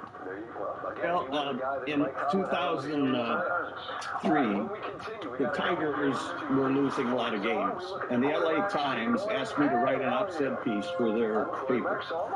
And I wrote this article, and the title of it was something like, "In Baseball or Life, there's a new game tomorrow until the end of the season." And I've always felt that the players didn't lose, hope of winning. I really felt that they came out every day, and First time I ever did that play goes for a touchdown pass. And we had a chance to win. And I felt the attitude was that way with the players. I thought that attitude, the fans in New York were absolutely terrific. And we had Casey Stengel as the manager. And after every game, and when we were at the Polo Grounds, he would call. There were probably 12 papers in New York, and or something more, maybe, or less. But every paper had a sports writer, and he would call those sports writers into his office. He knew they were the vehicle to reach the fans, and he would tell them stories. He'd give them something to drink. And he'd tell them stories in the past. He'd tell them stories about the game, something funny that may have happened during the game or whatever. And when they left his office, they had their 12 inches of column filled. And they made their job. Yeah, it's looking like the Braves are going to the fucking playoffs. God, you shitting me! That really was, I think, very... I wanted Braves fans to suffer! Whereas in 2000, all I had to deal with the fact that the Mets made the fucking playoffs. Manager had been a really good player, but he hadn't managed, and that was his only year of managing, I think. So, it really probably affected his career. But Casey had run, I think, 10 pennants or something with the Yankees, so nothing was going to, tear him down. He'd been successful. And the thing Craig and I have both talked about is that there were so many players on that team that these losses didn't define their life. They went on to other things. Richie Ashburn became a famous announcer in Philadelphia. Roger Craig became a pitching coach, and then he managed. Big time! Lattimore! Rogers ended up managing the Mets when they won the pennant in 1969. So there were a lot of players that went on. Craig went on to Lehigh, back where he graduated. I did a bunch of things after baseball. And so it didn't define our life. And I think that was positive. Craig, Jay told us before that he only gets the White Sox channel, so I'm wondering if you've been keeping up with the Mets. They have a twin the Tigers channel. Yeah, the Tigers channel, sorry. Yeah. So I'm wondering if you're keeping up with the Mets. They have a twin bill against the Bravos today for the playoffs on the line. You guys watching the Mets at all? Okay. Craig, that was for you. Did you hear his question? I did. No, I didn't quite hear it. He said that the Mets have a doubleheader today against the Braves. Thank you, I appreciate the support. Yes. A twin bill they have today for a playoff spot. Are you going to be watching? Yes. Can I answer to what Jay said? Oh! Yes. Let's go to celebrate. At the end of the year, like in the White Sox stands and other losing team stands, empty seats here, empty seats there. When we had the end of our season, we still had 12, 15, 20,000 people in the stands. You tell them. There was a big difference between the fans sticking with us to the end until the season was over, What as the opposed to fuck, the bro? White Sox fans, dropping them. You can tell. Now, I think that I look back on that as our fans were fantastic. They held us. They came out all season long, win or lose. And I think Jay and I will both say that had a lot to do with us sticking together as a team and doing the best we could. Jay, what do you remember about the game you never finished? The game ended early. It was a tie because of curfew. Yeah, he ruptured ligament in his ankle. Josh I did don't it. remember that at all. Really? All right, gentlemen, I don't know if you have champagne there, but we'd like to make a toast from Jimmy Breslin. I'm going to quote Jimmy Breslin here. Let's make a toast here to celebrate the fact that the 62 Mets are no longer the worst. I'm going to quote Jimmy Breslin, the famous writer in New York. Quote, "You see, the Mets are losers just like nearly everybody else in life. This is a team for the cab driver who gets held up and the guy who loses out on a promotion because he didn't Really, maneuver first play and he himself gets to lunch an with the X boss Factor enough. review. It is the team for every guy who has to get out of bed in the morning and go to work for short money on a job he does not like. And it is the team for every woman who looks up 10 years later and sees her husband eating dinner in a T-shirt and wonders how the hell she ever let this guy talk her into getting married. The Abram Yankees, and who Granderson. does well enough to root for them? Lawrence Rockefeller, a toast to the 1962 Mets. No longer the worst team ever. Congratulations, gentlemen. There you go, guys. Thank you. Yes. That's very exciting. Oh, good Lord, Craig, you swing that down. Craig, an aggressive toast. A twin build today. An aggressive toast from Craig. Thank you, gentlemen. That was delightful. We appreciate you. Mike, thank you. Thank you, guys. Mike, getting Craig on the Zoom, did it remind you of all the work during the pandemic that you did with Bob Costas and Stephen A. Smith and everyone else trying to get them on the Zoom? Those Mets were way better at that than Bob Costas. After a giant football weekend, I really love that we just did that right there. That's important work. I mean, come on. Are you kidding me? Like that was a team for all time. My parents, 7 years later, they won the World Series. 7 years later because of what those guys built in that city. I'll They be laid back. the foundation. They did lay the foundation. For the I'm gonna 69 watch Mets. You know what? I need the to take a game break right now to between- gather myself. I'm Let's gonna watch the take a game break for a between second. the I'm Seahawks lightheaded. I'm and so Lions on excited. I can't believe how quickly Craig on shoveled ABC. down that champagne. We're back after this. Hey folks, it's Mike Ryan, and as you know, it is football season. We all love it. We like going to the games too. Well, if you like going to the games like I do, if you like traveling for football games, both pro and college, do yourself a favor and download the Game Time app.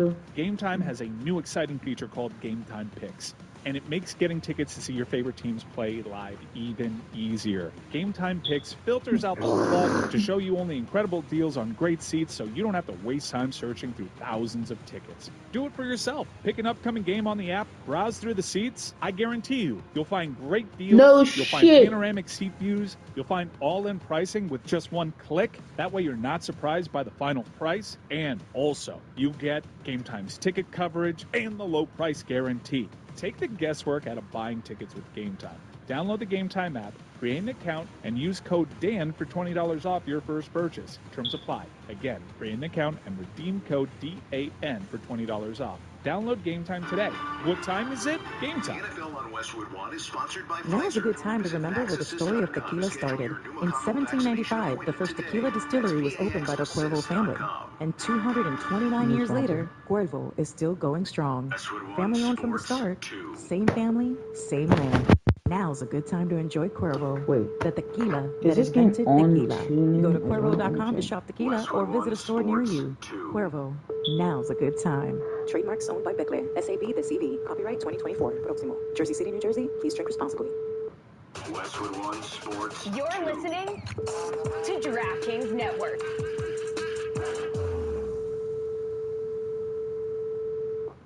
Westwood One Sports not 2. quite. What's up? Sell my car in Carvana. It's just not quite the right time. Crazy coincidence. I just sold my car to Carvana. What? I told you Westwood about One it 2 days ago. Sports When you 2. know, you know. You know? I'm even dropping it off at one of those sweet car vending machines and getting paid today. That's a good deal. Oh, great deal. Come Westwood on. One What's your heart Sports saying? 2. You're right. When you know, You know. sold. Whether you're looking to sell your car right now or just whenever feels right, go to Carvana.com and sell your car the convenient way. Time to remember where the story of tequila started. In 1795, the first tequila distillery was opened by the Cuervo. Years later,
MBACKK.